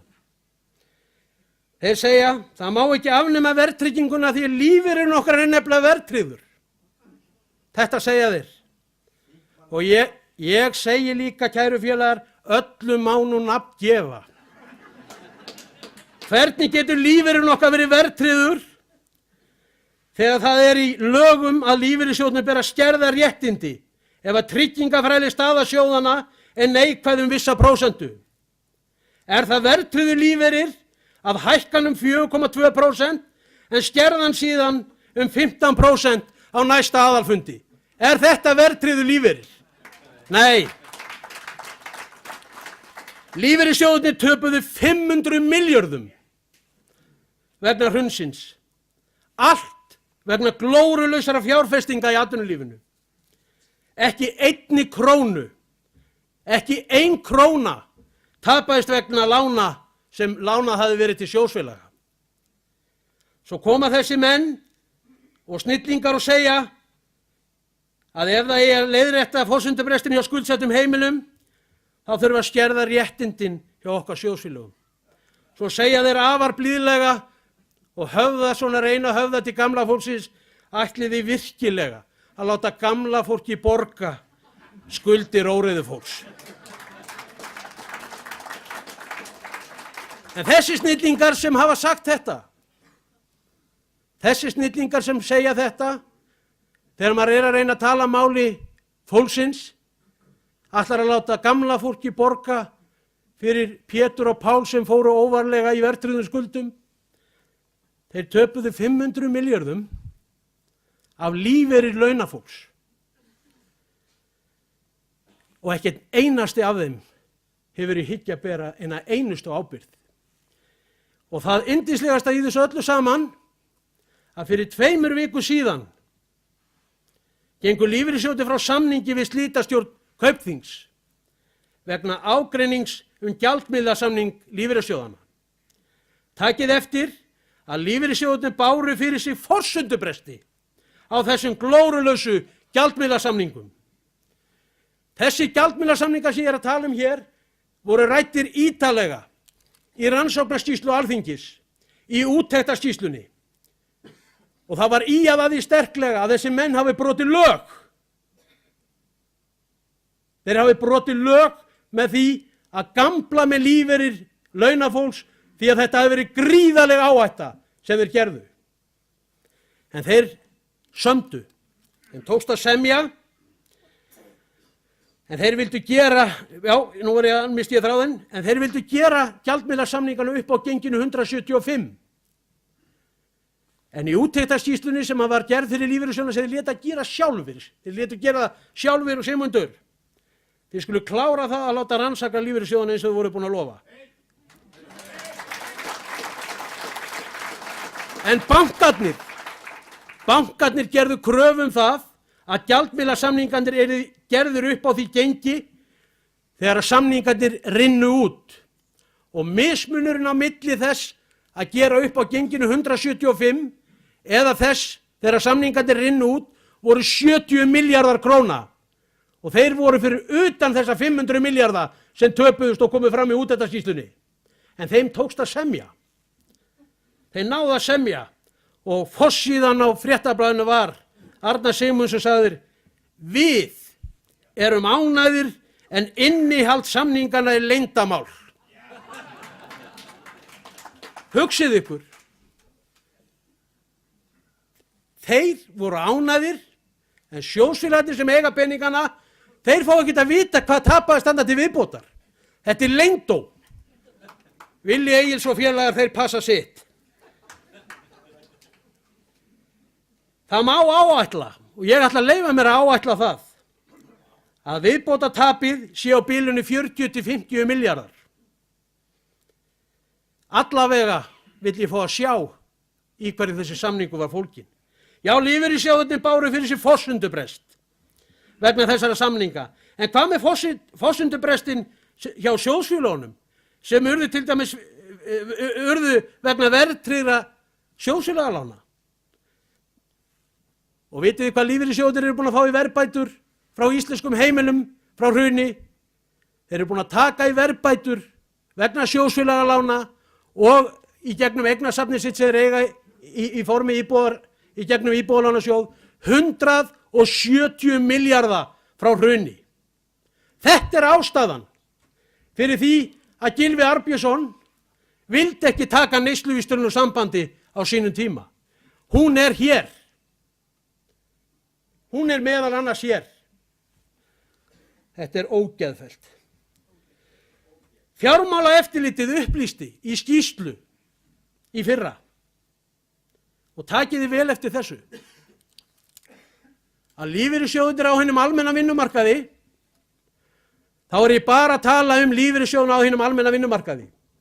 Ég er ekki að tala um lífeyrissjóðina hjá þingmönnum, ráðherrum og opinberu sjóðunum. Bara fólkinu, almennu verkafólki og iðnaðarmönnum. Það er búið að skerða réttindin hjá þessu fólki 130 milljarða frá hruni. Þetta hinn blóðugi niðurskurður sem við verðum ekki vör við vegna þess að ég alveg eins og þið. Það kemur einhver seðill frá lífeyrissjóðnum. Ég nenni ekki að kíkja á þetta, ég hef bara hendið þessu inn í ruslið. Einu sem hafa tekið eftir þessum niðurskurði eru þeir sem eru byrjaðar að taka lífeyrir. Þeir hafa orðið var við hann. En hugsið ykkur, það er búið að skerða réttindi launafólks á hinum almenna vinnumarkaði 130 milljarða frá hruni. Þeir eru með öðrum orðum að laga hjá sér tryggingafræðilega stöðu vegna þess að þeir töpuðu 500 milljörðum í atvinnulífinu. Í hruninu. Á 550. Ég segi, lífeyriskerfið er með allt niður sig, þessi snillingar segja kerfið eigi 2300 milljarða. Þeir segjast eiga 2300 milljarða, en þeir segja ekki frá því að þeim vantar 700 milljarða til að geta staðið við það sem er búið að lofa launafólki. Og þetta er svo grafalvarlegt ástand með lífeyrissjóðina og ég veit að Sigmundur veit þetta. Og ég veit að aðrir þingmenn sem eru hér inni, þeir vita þetta. Og það er með ólíkindum að pólitíkusar skuli ekki ræða þetta mál opinskátt í hvaða stöðu lífeyrissjóðskerfið er í. Á hinum almenna vinnumarkaði er þetta bara skorið niður 130 milljarða en það vantar ennþá yfir 100 milljarða til þess að þeir geti staðið við sína skuldbindingar og þá er ég bara að tala ASÍ-sjóðina. En ríkissjóður og sveitafélögin, þeim vantar 600 milljarða til að geta staðið við sína skuldbindingar til lengri tíma litið. Og þetta er ekki eins og inn í ríkisreikningi. Það væri helvíti gott fyrir ekki við orðbragðið, en ef maður geti verið með einhverja skuld og maður þyrfti að geta borga af henni og léti sig eins og hún var ekki til. Þetta er grafalvarlegt mál. Því að þessi reikningur, hann mun skella framan í okkur skattgreiðendur áður en langt líður.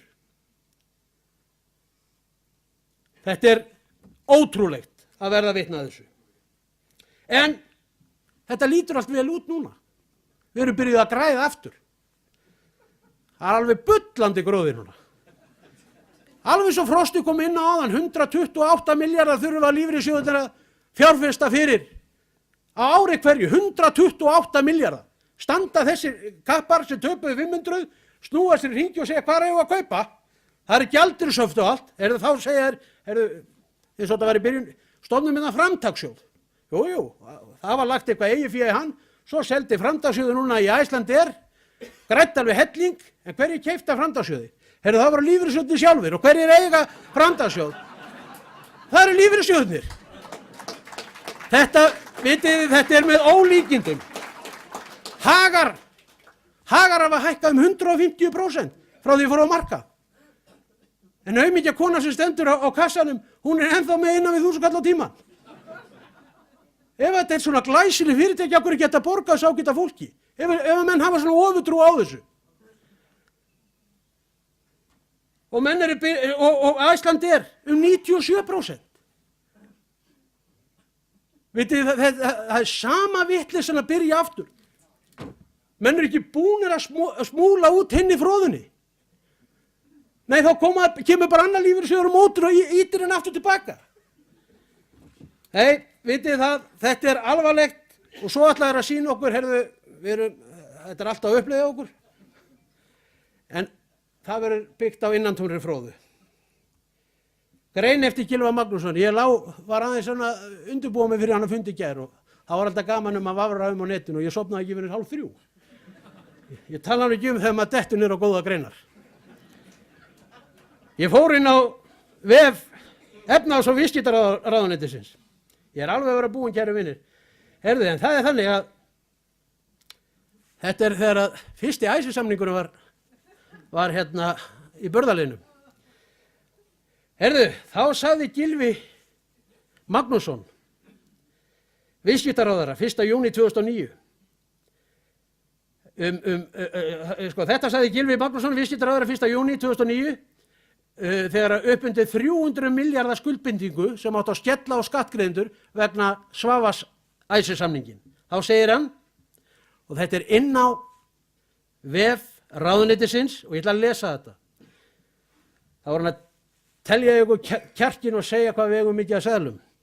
Í umræðunum Icesave-samningin og skuldbindingar vegna hans hafa ýmsir haldið því fram að byrðar sem lagðar verða á ríkissjóð vegna samningsins verði slíkir að engin von sé til að hægt verða standa undir þeim. Því fer þó fjarri að byrðar fyrir ríkið eða þjóðarbúið verði slíkar að ekki verði hægt að standa undir þeim. Byrðarnar verða engan veginn óbærilega fyrir þjóðarbúið þó vissilega hefur verið betra að vera án þeirra. Það er sama hvernig maður reiknar þetta. Ekkert bendi til annars en að landsmenn geti staðið undir skuldbindingunum vegna Icesave. Ég er kannski ekki hissa á því þó illa sé komið fyrir íslensku þjóðarbúi ef að þetta er hagfræðin sem er kennd upp í háskóla.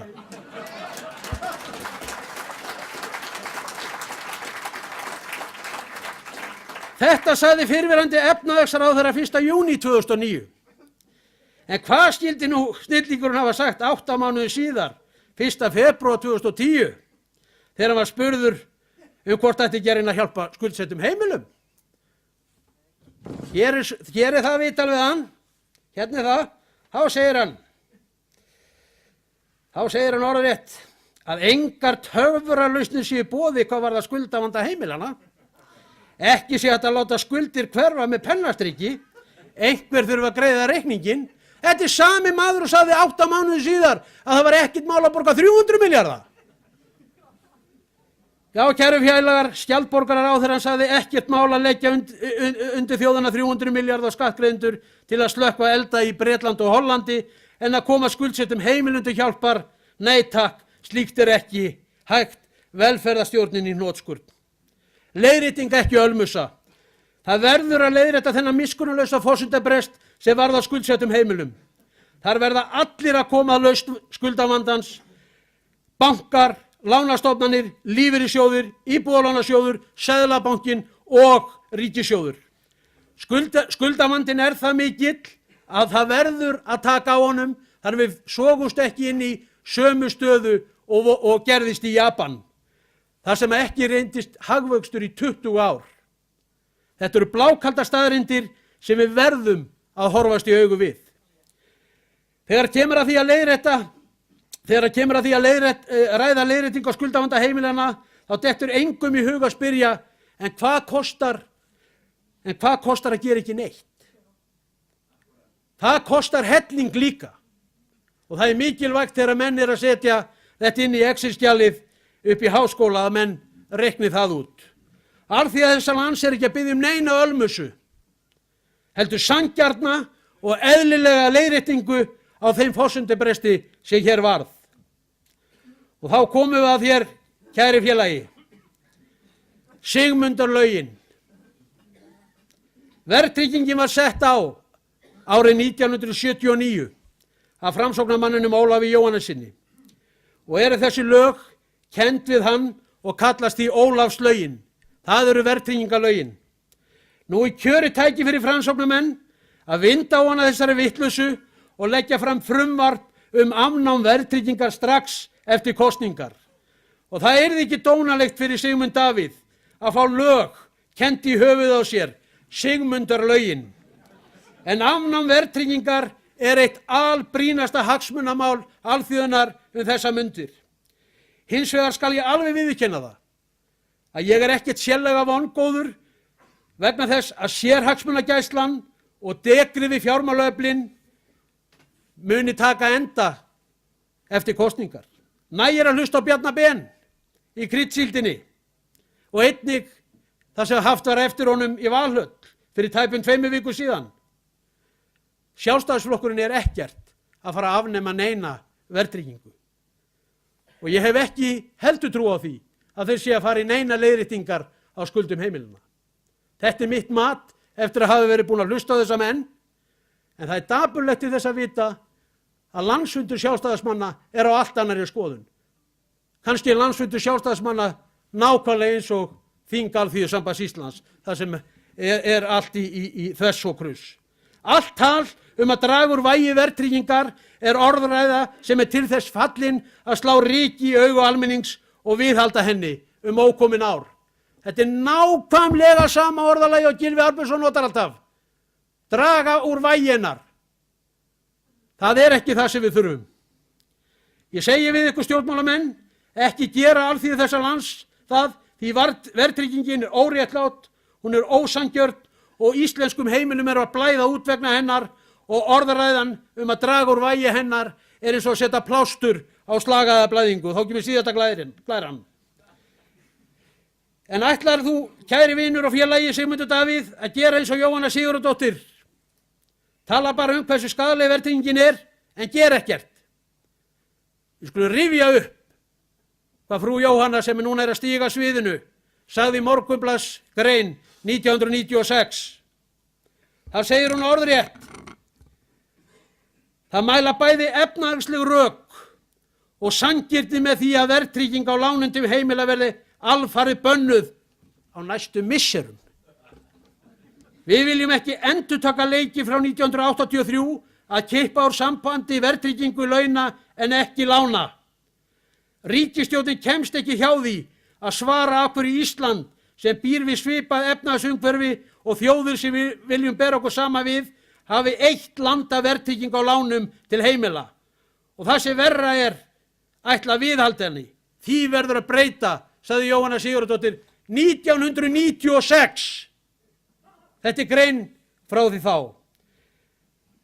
En kæri félagi Sigmundur Davíð, nú ætla ég að stilla þér rækilega fyrir vegg. Ætlar þú, Sigmundur Davíð, og þinn flokkur, ef þið komist í ríkisstjórn, að setja þessi skilyrði í stjórnarsáttmála að þar muni standa skýr ákvæði að verðtrygging á neytendalánum til einstaklinga og heimila verði afnumið með öllu? Við sýnist staðan verða þannig að Framsóknarflokkurinn verður í kjörstöðu eftir kosningar. Það er mín tilfinning. Þess vegna er gríðarlega mikilvægt, og það er svo mikið tækifæri fyrir ykkur að tala skýrt. Ekkert já, eða ha. Velferð alþýðunnar er í húfi og þetta verður fyrsta spurningin sem þessi kæri snillingur fær. Sigmundur Davíð, þú svarar þessu væntanlega hvort þetta verði ekki inn í stjórnarsáttmálanum. Ég gaf honum penna upp á Skaga. Ég gaf honum pennamerktan verkalýðsfélag Akraness sem hann á að nota þegar hann undirritar stjórnarsáttmálan afnám verðtryggingar. Takk fyrir mig.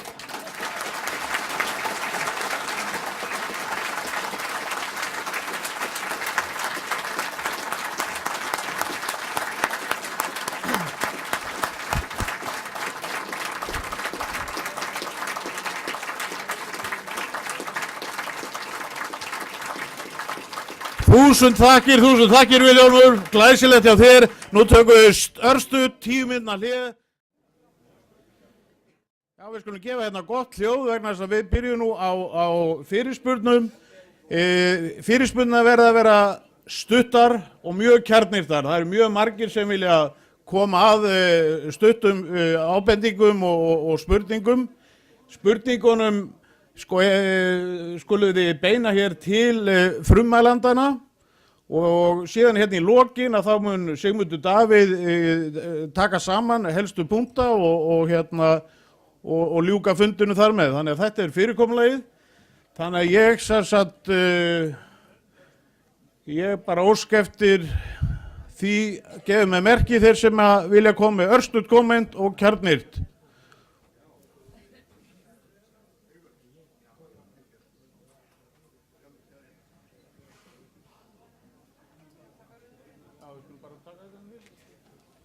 Já, við skulum bara byrja hér.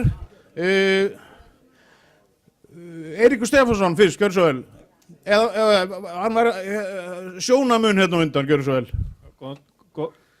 Heyrist í mig, já. Kristinn heiti ég og kemur úr Reykjanesbæ.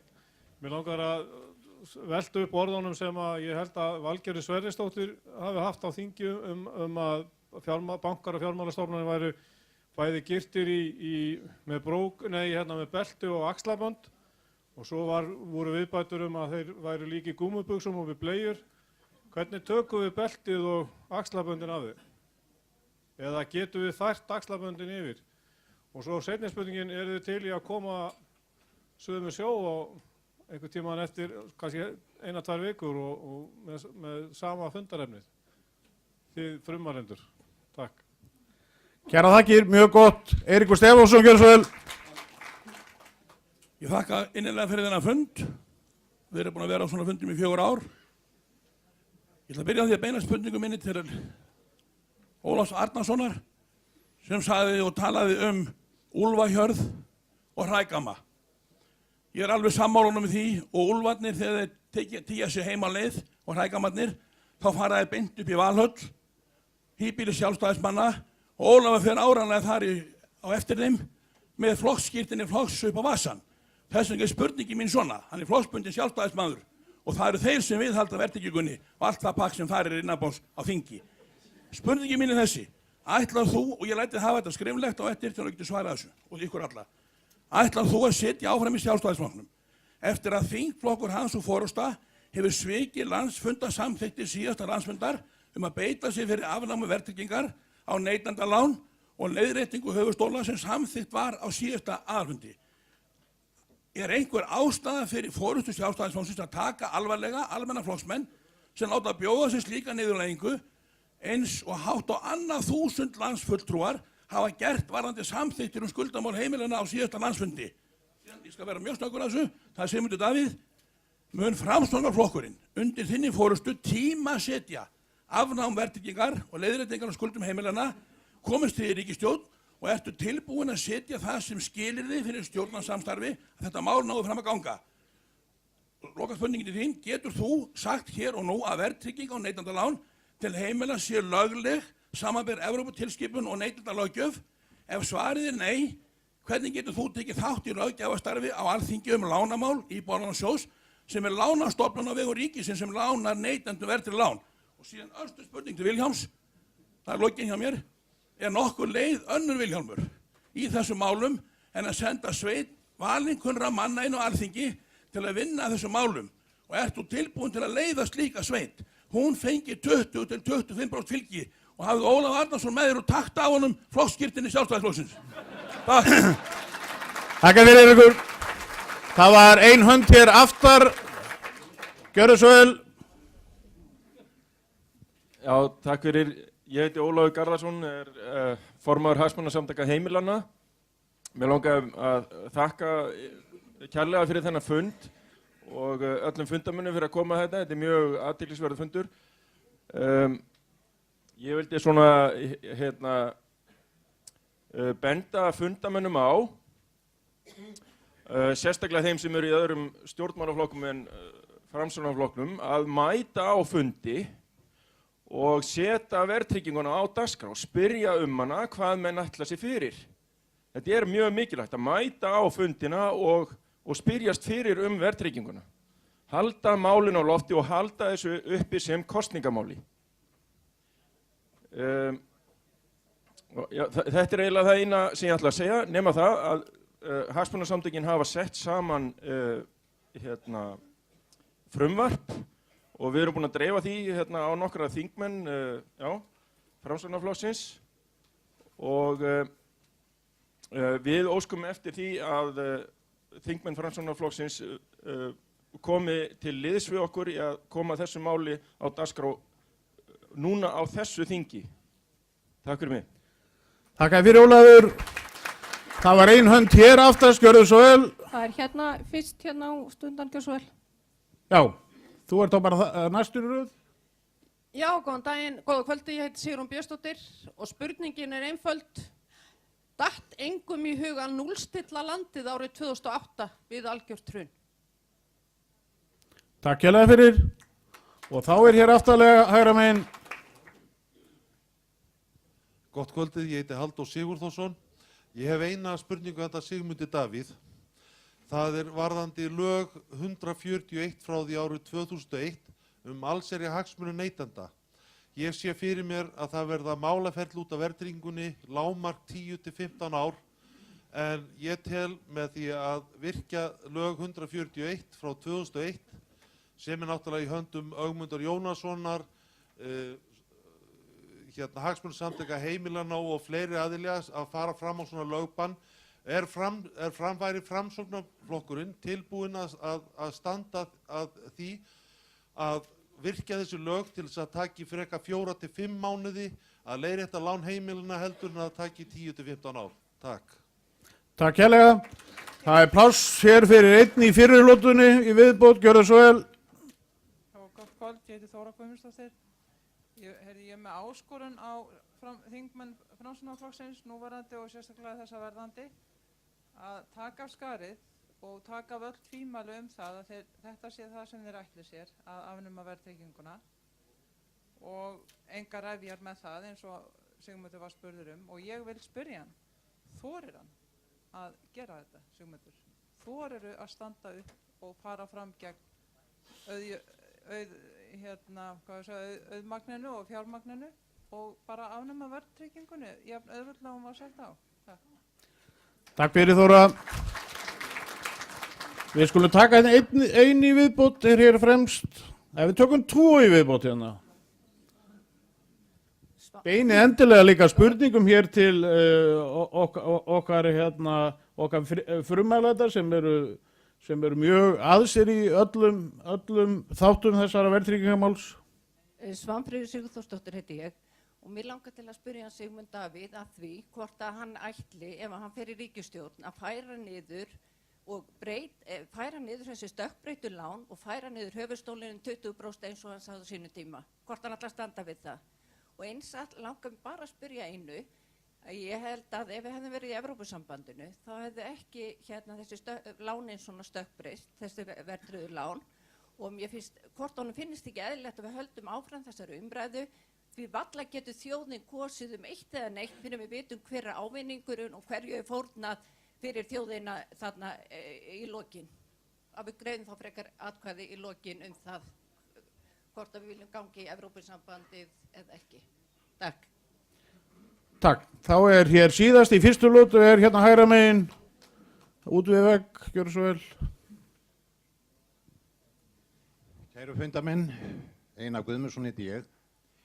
Ég ætla nú að beina þeirri spurningu til Sigmundar Davíðs, hvort að þessi 20% sé ekki allt og lítil upphæð þegar við erum að tala um að leiðrétta stökkbreytt lán sem að hafa hækkað miklu meira heldur en þessi 20%. Ég segi nú eins og þessir miklu kurteisir menn sem að kominga og heimsótt okkur að Íslendingar ættu að færa skuldir heimilana niður 30%. Það var í nær sanni vegna þess að það var talað það, að þeir bent á það yrði Íslendingur til hagsbótar í framtíð. Og við skulum horfa til framtíðar og við skulum stefna því að hafa það lágmark 30%. Takk fyrir.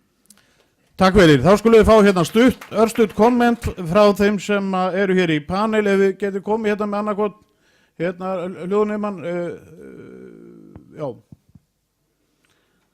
Gjörðu svo vel, stutt komment frá ykkur. Ég skal vera bara stuttur, Kristján. Þú spurði hvort ég vildi koma suður. Ég er alltaf tilbúin til að koma hvert sem er. Það var mér að hringdi mig í gær og ég var beðinn að koma austur og hérað, en mér fannst það aðeins svo langt, sko. Það voru reynda Framsóknarmenn líka sem vildi fá mig á fund þar. Þannig að, jú, ef þið hafið þið hyggja að halda eitthvað slíkan fund, en er ekki eitthvað verkalýðsforysta þarna hjá okkur sem þið geti líka aðeins dopað upp?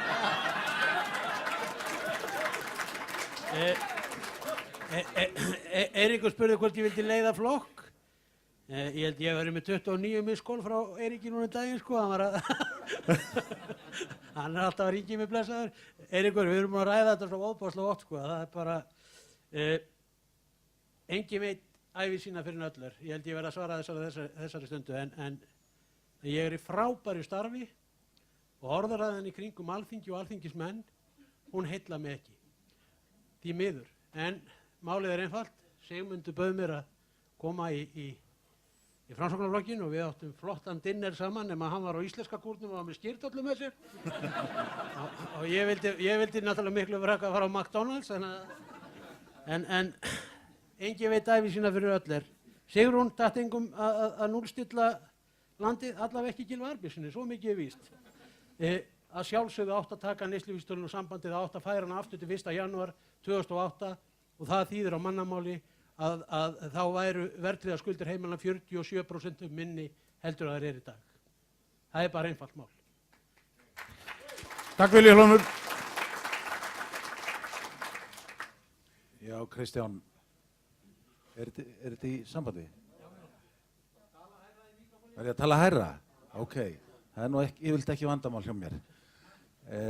Þetta, já, með suðu með sjó, Kristján, ég hef vild ekki neitað að koma á fundi reynstaðar. Ég sett sama fyrirvara og Vilhjálmur, það er kannski takmark fyrir svona, maður færi kannski ekki austur á hérað. Þetta með belti, axlabönd og gúmíbuxur og kút, hvernig tökum við þetta af? Jú, við erum auðvitað að tala um það hér. Við erum að tala um, já, eitt sem það er lyklafrumvarp, til dæmis. Það er mjög mikilvægt, held ég, í þessu ástandi, að lántakendur hafi þann kost, hafi það vopn að geta hótað bankanum að skila lyklunum og vera laus allra mála. Nú, afnám verðtryggingar og það er ekki bara verðtryggingin, það eru líka háu vextirnir sem eru þarna. Það þarf að setja þessu skorður. Ef við afnumum verðtrygginguna þá getum við ekki gefið bönkunum frítt spil með það að keyra upp vexti hvenær sem þeim dettur það í huga því að verðbólguspáin þeirra er há. Þannig að við verðum að setja bönkunum líka skorður, frekari skorður en bara þetta, að afnema verðtrygginguna.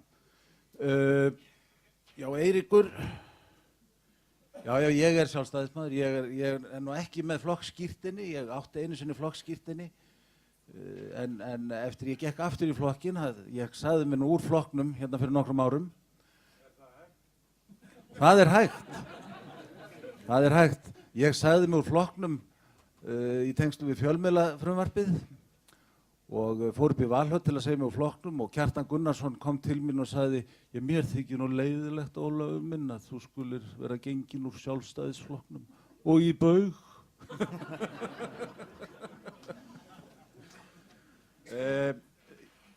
Já, það er ekkert hægt að deila um það að þingflokkur og forysta sjálfstæðisflokksins hefur algjörlega svikið landsfundarályktunina frá síðasta landsfundi og mér sýnist drauginn núna, ályktunardrauginn, vera þess eðlis að það stendur ekki til að forystunnar hálfu að endurnýja stefnumörkun síðasta landsfundar. Ég fór inn á síðasta landsfund til þess að berjast fyrir þessu og ég hef óskað eftir að fá að fara inn á næsta landsfund og ætla að berjast fyrir þessu og já, ef ég kemst ekki inn, ef þeir hleypa mér ekki inn, þá verða læti og ef ég kemst inn, þá verða líka læti. Já. Takk fyrir. Frosti Sveinbjörg, einhver komment? Já, ég er hérna sjálfskipaður sérfræðingur í Evrópusambandsmálum, þannig ég ætla að taka þá spurningu. En það var spurt hvort að ef við hefðum verið í Evrópusambandinu, hvort að þetta hefði þá náttúrulega verðum við ekki með stökkbreytt lán. Og það er kannski alveg rétt, en ég fór að skoða ástandi í Írlandi, þeir voru í Evrópusambandinu og með þennan frábæra gjaldmiðil sem heitir evra. Og þar hafa íbúðaverð lækkað alltaf 50% af eignirnar þeirra. Launin hafa lækkað 20–30% en hafa lánin lækkað 0%. Og þau hafa stór hækkað vegna þess að þau voru í Evrópusambandinu. Þá gátu þau ekki sagt nei takk við skuldum einkabanka. Þau eru að axla það líka. Ég vil ekki skipta. Takk fyrir Frosti, Sveinbjörg. Já, það er kannski, heyrst ekki í mér, já. Það er kannski varandi hérna núllstillingu á lánunum, þá held ég að það hafa verið alveg rétt, en sá tími er bara hérna farin frá okkur og það er eina mistökunum sem við erum að horfa á að hafa verið gerð. Síðan kom hérna spurning varðið tímasetning á lögunum. Ég ætla svo bjartsýn að ég er í 3. sæti Reykjavík Suður og ætla mér að komast á þing og það er sko þannig held ég talin fyrir allavega hönd mín og Frosta að ef að ef við komumst í stjórn að þá verður ekki beðið í 4 ár eða 3,5 ár með því að leggja fram frumvarpið. Það verður gert strax. Innan 6 mánuða verður búið að klára þetta.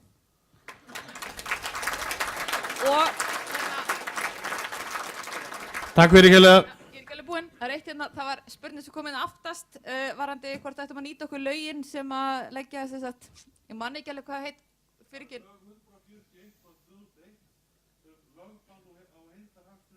Já, til þess að flýta því fyrir að málinn fái hraðari meðferð í dómskerfinu, það er ekki rétt hjá mér. Jú, það tekur kannski 4-5 mánuði í staðinn fyrir 10-15 ára. Já, nákvæmlega. Þetta er náttúrulega bara, ég sem lögfræðingur vissi ekki einu svona af þessu ákvæði en kem klárlega til með að skoða á morgun og ef að það verður hægt að gera eitthvað í því þá þetta er náttúrulega á að nota þetta en það er fullt af lögum sem eru til staðar sem eru ekki notuð og það er bara það sem við þurfum að búa við. Þannig að vonandi verður hægt að nota þetta til framdráttar fyrir meðal annars máli sem að Vilhjálmur og önnur sem koma í framhaldinu. Takk fyrir. Takk hérlega fyrir.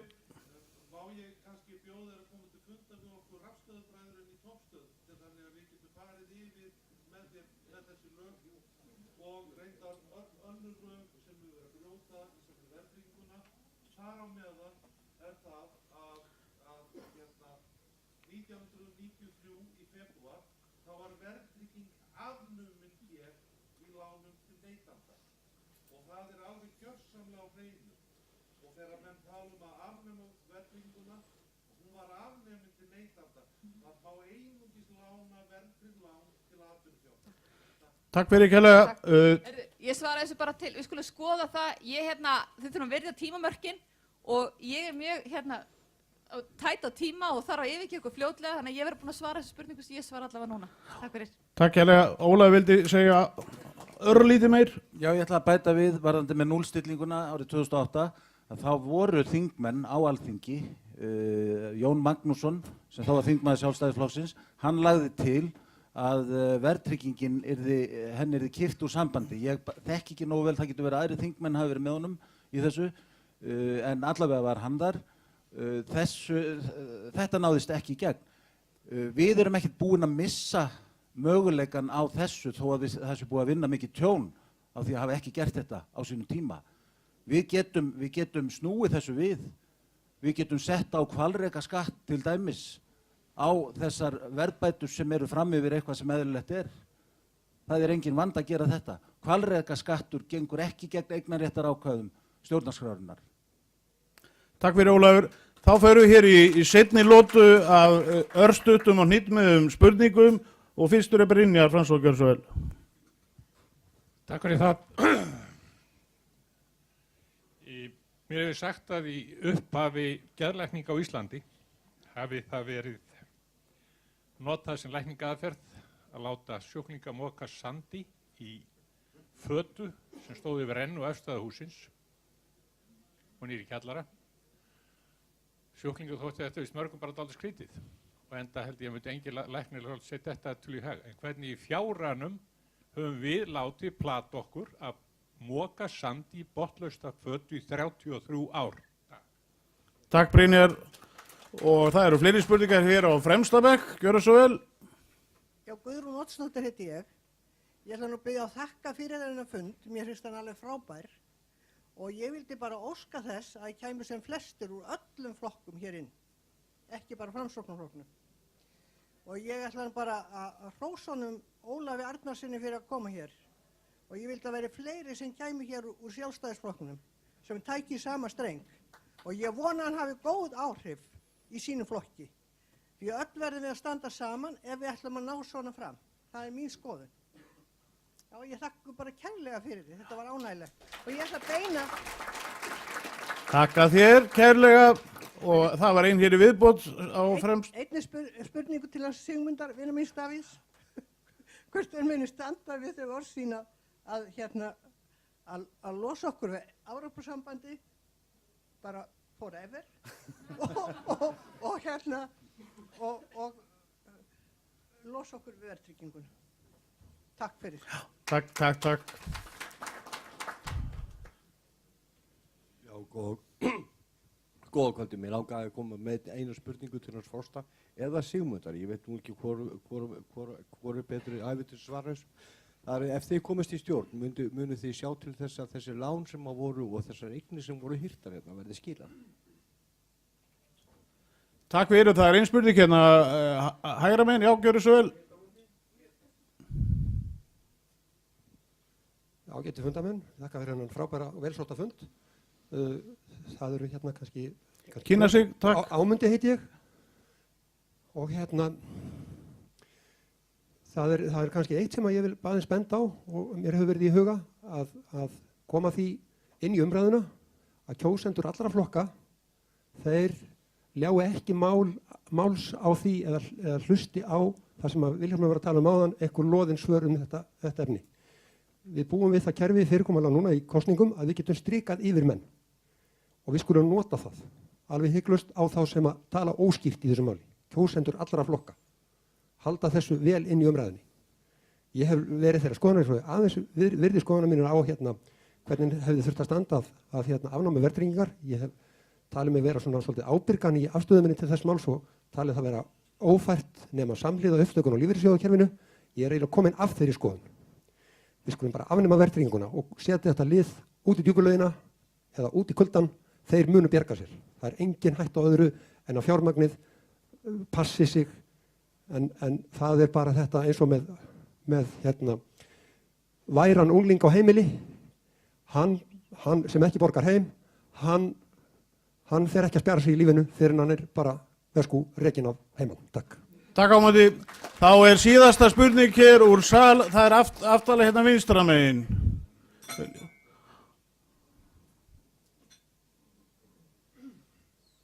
Jón Ingi, það eru tvær spurningar síðan hérna megin. Já, það eru þá síðustu tvær þarna megin vegna þess að við lokum núna þessari spurningatörn, en gjörðu svo vel. Ég heiti Jóna Bryndís. Mér langar að spyrja ykkur í sambandi við það, ef að lyklafrumvarpið fari í gegn, hvaða úrræði þá fyrir fólk, ef þeir færi nú allir að taka við lyklunum, hvað á fólk þá að gera? Meina, það er ekki virkur leigumarkaðar hérna og ég bara svona, það langar bara að vita hver lausnin ætti þá að vera. Svo er annað, við erum með ákvæði stjórnarskráni að lög ekki að vera afturvirk. Ef þið ætla að fara í lífeyrissjóðina, koma þeir ekki bara á móti að það megi ekki breyta lögum og fleira? Ég bara spyr. Takk. Og þá eru síðustu tvær, Fanny, þú veist hvar, gjörðu svo vel. Sveinn Halldórsson heiti ég, mér langaði að spyrja á Frosta. Telur að kemur til greina á hálfu Framsóknarflokksins í stjórnarmyndunarviðræðum og eins núna í aðdraganda kosninga að líta á plan B þar að segja að afhenda þá skuldarum þó ekki verða nema bara axlaböndin og lífeyrissjóðurinn og fjármagn heldur þá beltinu. Jafna sem sé leikinn, leggja það upp sem millileik svona á meðan og það er svona orða þannig að það er að draga úr vægi verðtryggingar. Takk fyrir. Takk.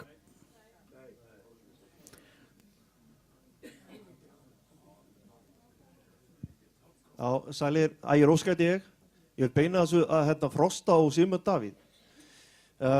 Teljið þið að við erum endalaust með þetta orð, fjárlagahalli. Og núna ætlum við að fara út í það að fara að banna verðtryggingu lána. Er það ekki þannig að ef við ætlum að fara út í óverðtryggð lán, Frosti, að við verðum að fara að sníða stakkandi vexti og fara, sem sagt, vera með fjármála, þessi þingmenn í dag, þurfa þeir ekki fara í fjármála læsi.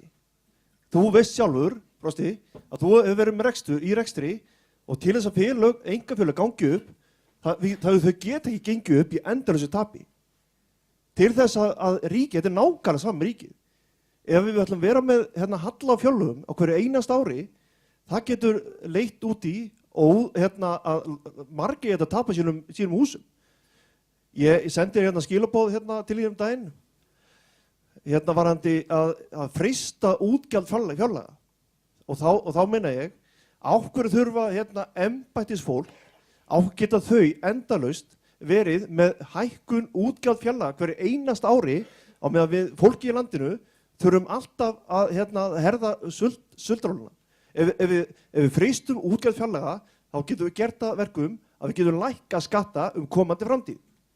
Við þurfum ekki alltaf að vera að auka útgjöld, við þurfum þessi. Takk hérlega. Takk hérlega fyrir. Já, þá eru það síðustu komment hér úr panel. Gjörðu svo vel. Hver vill byrja? Voðalega eru þið hóværir. Leið og daman fóra þá er svo... Ég get svo sem alveg byrjað, ég er vanur að byrja. Ég móka í fötu, ég Já, þetta er bara vel lýst. Svona er þetta. Það er verið að moka stanslust í botnlausa fötu sem að aldrei kemur neitt í. Því það fer allt út hinum einn. Og ég vil kannski segja það og upplýsa það að ég tel mig eiginlega vera báðum megin. Ég sé nákvæmlega hvernig verðtryggingin virkar. Ég skal segja ykkur út af hverju. Það er vegna þess að ég er náttúrulega í forsvari fyrir stórt og öflugt stéttarfélag. Og við eigum umtalsverða fjármuni í okkar sjóðum. Ég sé nákvæmlega þegar verðbæturnar eru hvern einasta mánuð. Jafnvel upp á milljónir. Eins og í febrúar í fyrra. Mér minnir að verðbæturnar sem að Verkalýðsfélag Akraness fékk þá hafi verið tæpa 5 milljónir. Fyrir 1 mánuð. Og ég sagði þetta á þingi Alþýðusambands Íslands. Hvaðan haldið þessi peningar sé að koma? Þeir eru að koma frá skuldsettum heimilum. Það er það sem er að gerast. Þess vegna þarf að afnema þetta og það þarf að dreifa ábyrðinni jafnt á milli skuldsettra heimila og þeirra sem eiga fjármagn. Verkalýðshreyfingin hefur fengið verðbætur frá hruni geti ég áætlað miðað við ársreikninga stéttarfélaganna einhvers staðar á bilinu 5-6 milljarða. Og ég er bara að tala um verkalýðshreyfinguna. Og það er ekkit skrítið þó að varðhundarnir vilji ekki afnema þetta. En það hvarflar ekki að mér að standa þó ég sjái peningana flæða inn því ég veit hvaðan þeir eru að koma. Þeir eru að koma frá mínum eigin félagsmönnum sem er að blæða út. Það er kjarni málsins. En ef ég ætti sjálfur milljarð, þá stæði ég hér og hefði haldið þrumandi ræði yfir ykkur hvers slags vitleysingar þið værið alltaf að afnema verðtryggingu. Það snýst þetta mál. Ég ætla bara að segja ykkur að hér nú, þetta eru bara hagsmunir. Þetta eru hagsmunir þeirra sem eiga peningana og þeirra sem skulda þá. Og við sýndum það í Icesave þegar við stóðum saman að þetta er ekkert mál. Og það snýst þetta.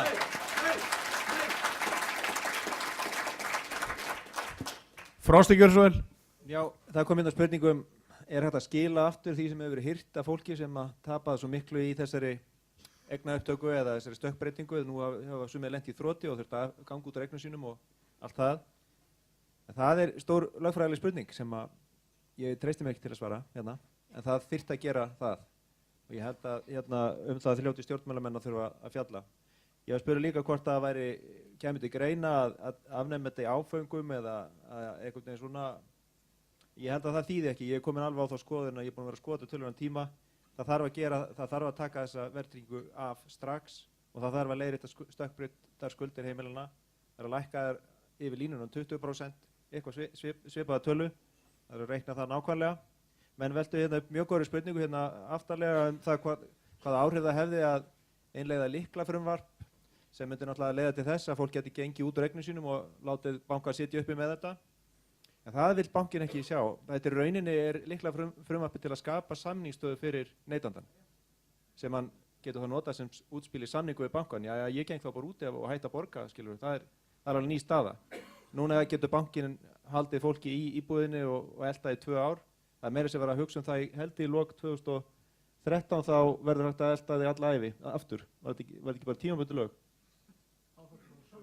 Þá þarf svo sannarlega að breyta því. En það þarf að fara í hina áttuna, það þarf að styrkja samningsstöðu lántakenda.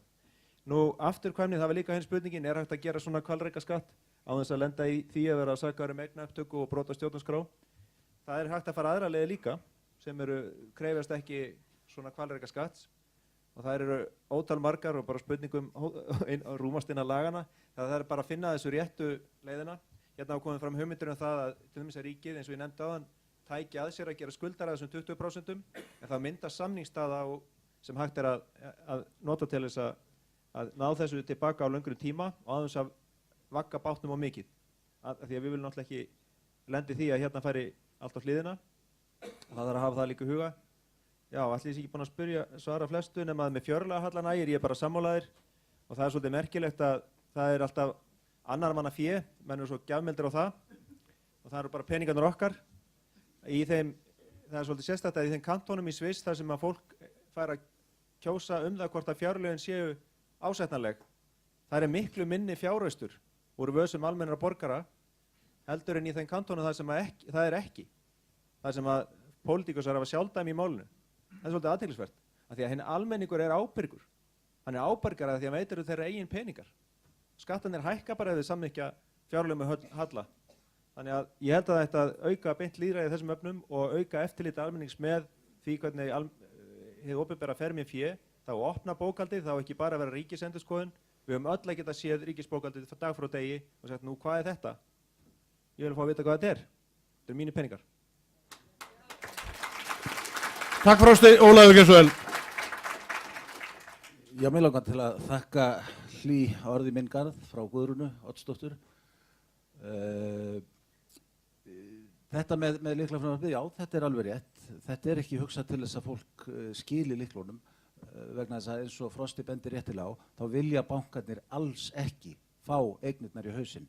Þetta er til að skapa samningsstöðu, þetta er til að láta lántakendur fá vopn í hendur. Og varðandi það að lífeyrissjóður muni setja sig upp á móti lagasetningu og því líku, auðvitað muni það gera það. En það er komin tími til þess að standa einhver í lappirnar og segja nei við fjármálaöflin og lífeyrissjóðuna. Það gengur ekki að þeir vaði hér á skítugum skónum yfir heimilin og okkur öll og eru okkur lífandi að drepa. Og þetta með að moka sand, mér heyrðist segja að vera upp á efstu hæð og moka sand. Ástandið hjá okkur, jú, við erum búin að moka sand núna í 33 ár og nú er verið að sparka okkur fram af. Takk Ólafur. Þá var... Já, gjörðu svo vel. Þetta er sambandið, þetta var nefnilega mjög góð spurning varðandi lífeyrissjóðuna. Það liggur alveg fyrir að það þarf að setja þannig lög fyrir lífeyrissjóðuna að þeim verði þetta fært.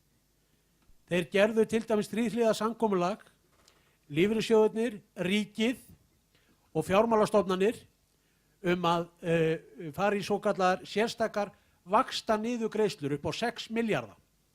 Lífeyrissjóðirnir áttu að taka þátt í þessu upp á 2 milljarða. Þetta samkomulag var gert, en núna kannast lífeyrissjóðirnir ekki við það og eru búin að stefna ríkinu. Ég bið ykkur að skoða þetta. Ég get alveg sagt ykkur það var búið að ganga frá þessu samkomulagi, þannig að í þessu tilfelli eru Jóhann og Steingrímur að segja satt. Lífeyrissjóðirnir ætluðu sér að leggja fram fjármagn til þess að koma með þessa vaxta niðurgreiðslu. Varðandi ríkis útgjöldin, mikið rosalegri sammálaðir. Sjáu þið bullið sem er í gangi, borandi í gegnum ekkert fjall til að stytta leiðinu 7 mínútur eða 14 mínútur. Á meðan að við erum með gjörsamlega allt niður okkur og menn komast upp með þetta. Svo eru menn að velta fyrir sig núna þessum nýja háskólasjúkrahúsi sem að mun enda hér í stjarnfræðilegum tölum. Á meðan á ríkissjóður ekki einustu krónu til að reka batterið. Það er ekki einu slítið tæki. Og ég segi bara hvaða hagfræði liggur á bakvið þetta. Kjördæma potið eins og til dæmis eru norðan. Ég segi þetta bara alveg og ég skrifaði pistil þetta. Ég meina, þetta er flottu þingmaður, hann Kristján L. Möller, hann er búin að ná að bora í gegnum hverju einustu völu þarna. En á þessu þurfum við að taka. Til þess eru þingmenn. Að það er að æði ekki út í einhverja helvítis vitleysu. Það vantar þig. Sjáum til. Þetta er bara staðreyndin og það hafa kjark, eins og ykkur sagði hérna áðan, það hafa kjark og þor. Þor að segja hlutina, eins og þeir eru. Alveg nákvæmlega eins og ég var að segja áðan varðandi lífeyrissjóðina hjá opinbera kerfinu sem er svo grafalvarlegt að verður að taka á. Takið nú hausinn upp úr sandinum og við ekki nöðt og fórum að skoða þetta og leysum hennar vanda í sammenningu. Það er málið. Takk fyrir mig. Takk. Takk hérlega fyrir. Það er nú sérstakur árangur á þessu fundi að það hefur fundist eitt sannleikskott hjá Jóhann og Steingrími eftir mikla leit. En ég ætla að biðja núna okkar góða formann Sigmund Davíð að ljúka þessu fundi. Gjörðu svo vel, Sigmund Davíð.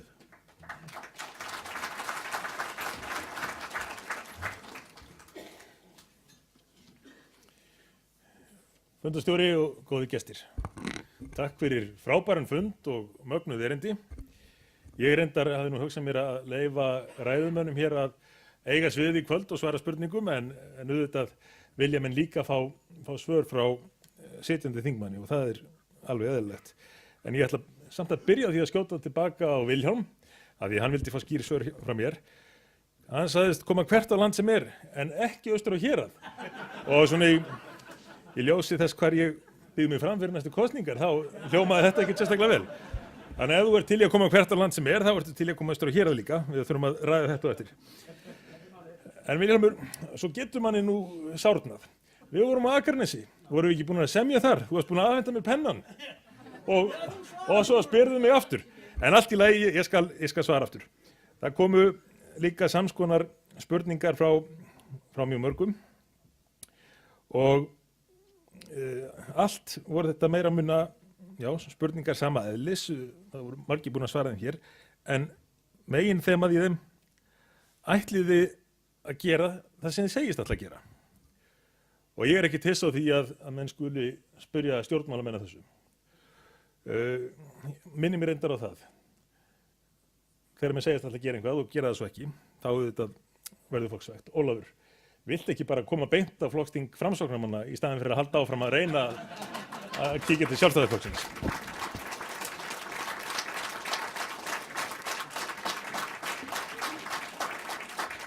Hvers vegna? Hvers vegna segi ég það? Vegna þess að við gerum það sem við segjumst alltaf að gera og við þorum að taka slaginn. Ég vona að við höfum að minnstakosti sýnt fram á það á undanförnum árum. Við höfum leitað ýmissa leiða til þess að ná hlutunum fram úr stjórnarandstöðu og verið tilbúin nánast að gera hvað sem innan eðlilegra marka í pólitíkinni til þess. Við þurftum að knýja fram skipar nefndar afnám verðtryggingar. Maður kannski búin að gleyma því að þeirri nefndar komið á, en henni var komið á fyrir tilstilli Framsóknarmanna með, ég skal bara viðurkenna það, því sem svo mikið skammast yfir þessa dagana með málþófi. Við hættum ekki að tala fyrir að ríkisstjórnin féllst á að koma á þessari nefnd afnám verðtryggingar. Hún vann heilmikla vinnu, en varðhundarnir sem Vilhjálmur talaði áðan voru þetta á sínum stað. Svoleiðis að við höfum í framhald af því lagt fram fjöldan allan af frumvörpum sem varða þessi mál og reynt að koma þeim áfram. En úr stjórnarandstöðu er erfitt að koma málum áleiðis. En þá spyrja menn, þetta einhvað öðruvísi þegar menn komin í ríkisstjórn?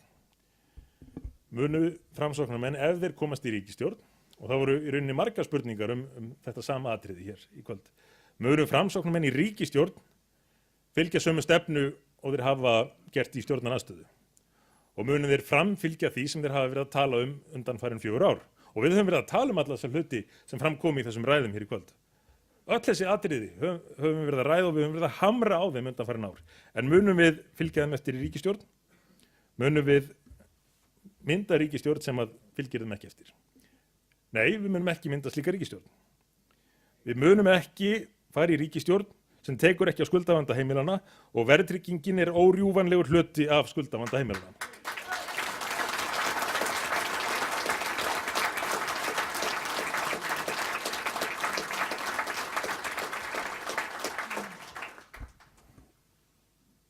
Að mínu mati á Framsóknarflokkurinn að vera það sem ég hef kallað flokkur róttækrar rökhyggju.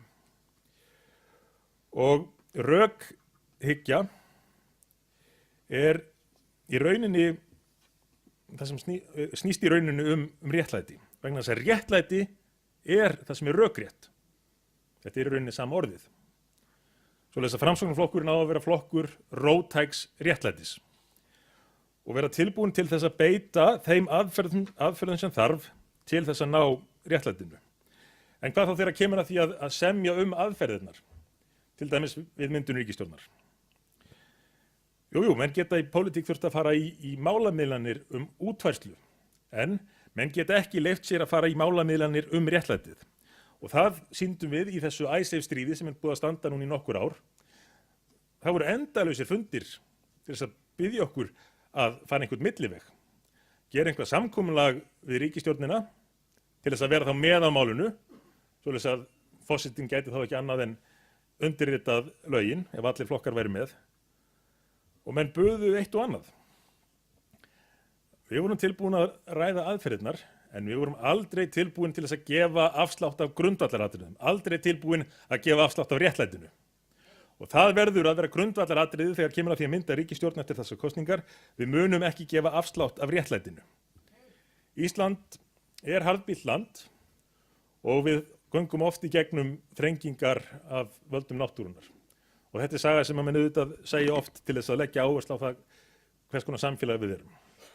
Að við þær aðstæður, þegar að yfir samfélagið ríða hörmungar af náttúrunar völdum, þá er það aðalsmerki íslensk samfélags að menn standa saman. Og nú hefur stór hópur landsmanna orðið fyrir þungum áföllum vegna efnahagslegra hamfara. Og það eru áföll sem að enginn gat séð fyrir og margir voru í rauninni blekktir. Og þessu fólki verður að hjálpa. Og hvers konar samfélag erum við líka orðin ef að menn hjálpa ekki fólki sem lendir í slíku. Fólki sem er hneppt í fjötra skulda og vonleysis. Það var talað mikið um þetta fyrir síðustu kosningar. Það var talað um þessa frægu Skjaldborg og henni var á vissan hátt komið á, Skjaldborgin heimilin. Nema hvað Skjaldborgin heimilin snýri öfugt. Og hvað kallast Skjaldborg sem snýri öfugt? Hún kallast umsátur. Það var búið til umsátur íslensk heimili. Áherslan var á allt annað. Forgangsröðurinn var allt önnur, eins og Vilhjálmur og fleiri lýstu yfir hérna áðan. Þegar að menn eltust við það að gera erlendum kröfuhöfum, Alþjóðagjaldeyrissjóðnum, Evrópusambandinu og fleirum til geðs. Heimilin komu síðast og þessu meiri segja lýst í skýrslu sem fjármálaráðuneytið gaf út. Því er lýst í skýrslu sem fjármálaráðuneytið sjálft gaf út hvers vegna menn ákváðu að fara ekki þá leið að skera af skuldum heimilanna. Eins og réttlætanlegt var, eins og framkvæmanlegt var og eins og hefði verið efnahagslega æskilegt fyrir samfélagið allt. Hvers vegna ákváðu menn að gera það ekki? Þessu lýst í skýrslunni. Menn höfðu orðið fyrir svo miklum áföllum, erlendir fjárfestar, stórir erlendir bankar, Deutsche Bank, Sumitomo bankin í Japan og hinir og þessir, að mönnum þótti ekki á þá leggjandi að þeir töpuðu meiru. Vegna þess að menn þyrftu að vinna sér inn kredit hjá alþjóðasamfélaginu. Og alþjóðasamfélagið, þegar að þessi ríkisstjórn og sérstaklega samfylkingin tala um það, það er ákveðið fyrirbæri sem er með höfuðstöðvar í Brussel og menn voru í fjármálaráðuneytinu sjálfu tilbúin til þess að lýsa því skýrslu sem ráðuneytið gaf út að menn hefðu tekið ákvörðun um það að fara ekki jafn mikla niðurfærslu eins og efnahagslegt tilefni var til þess að koma til móts við kröfur alþjóðasamfélagsins. En nú höfum við séð með niðurstöðu Icesave stríðsins að þegar menn standa á sínu þá uppskera þeir virðingu alþjóðasamfélagsins. Ef menn halda það að gefa stöðugt eftir, sé til þess fallið að bæta hag landsmanna með því að alþjóðasamfélagið verði svo glatt að það gera eitthvað fyrir okkur, þá er það mikill misskilningur. Við verðum að sjá um það sjálf að bæta hag Íslendinga og ef að við fylgjum þeirri stefnu að trúa á getu Íslands til framtíðar, trúa því að okkur séu allir vegir færir og að réttlætið eigi alltaf að vera í fyrsta sæti, þá þurfum við ekki að hafa áhyggjur til framtíðar. Og Framsóknarflokkurinn ætlar eftir næstu kosningar að tryggja réttlæti á Íslandi.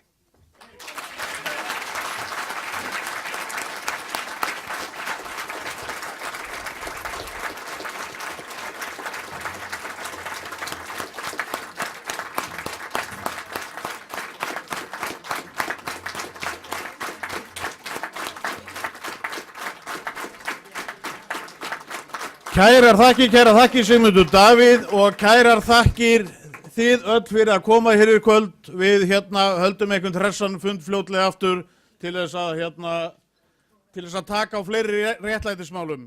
Kærar þakkir öll sömur fyrir að koma.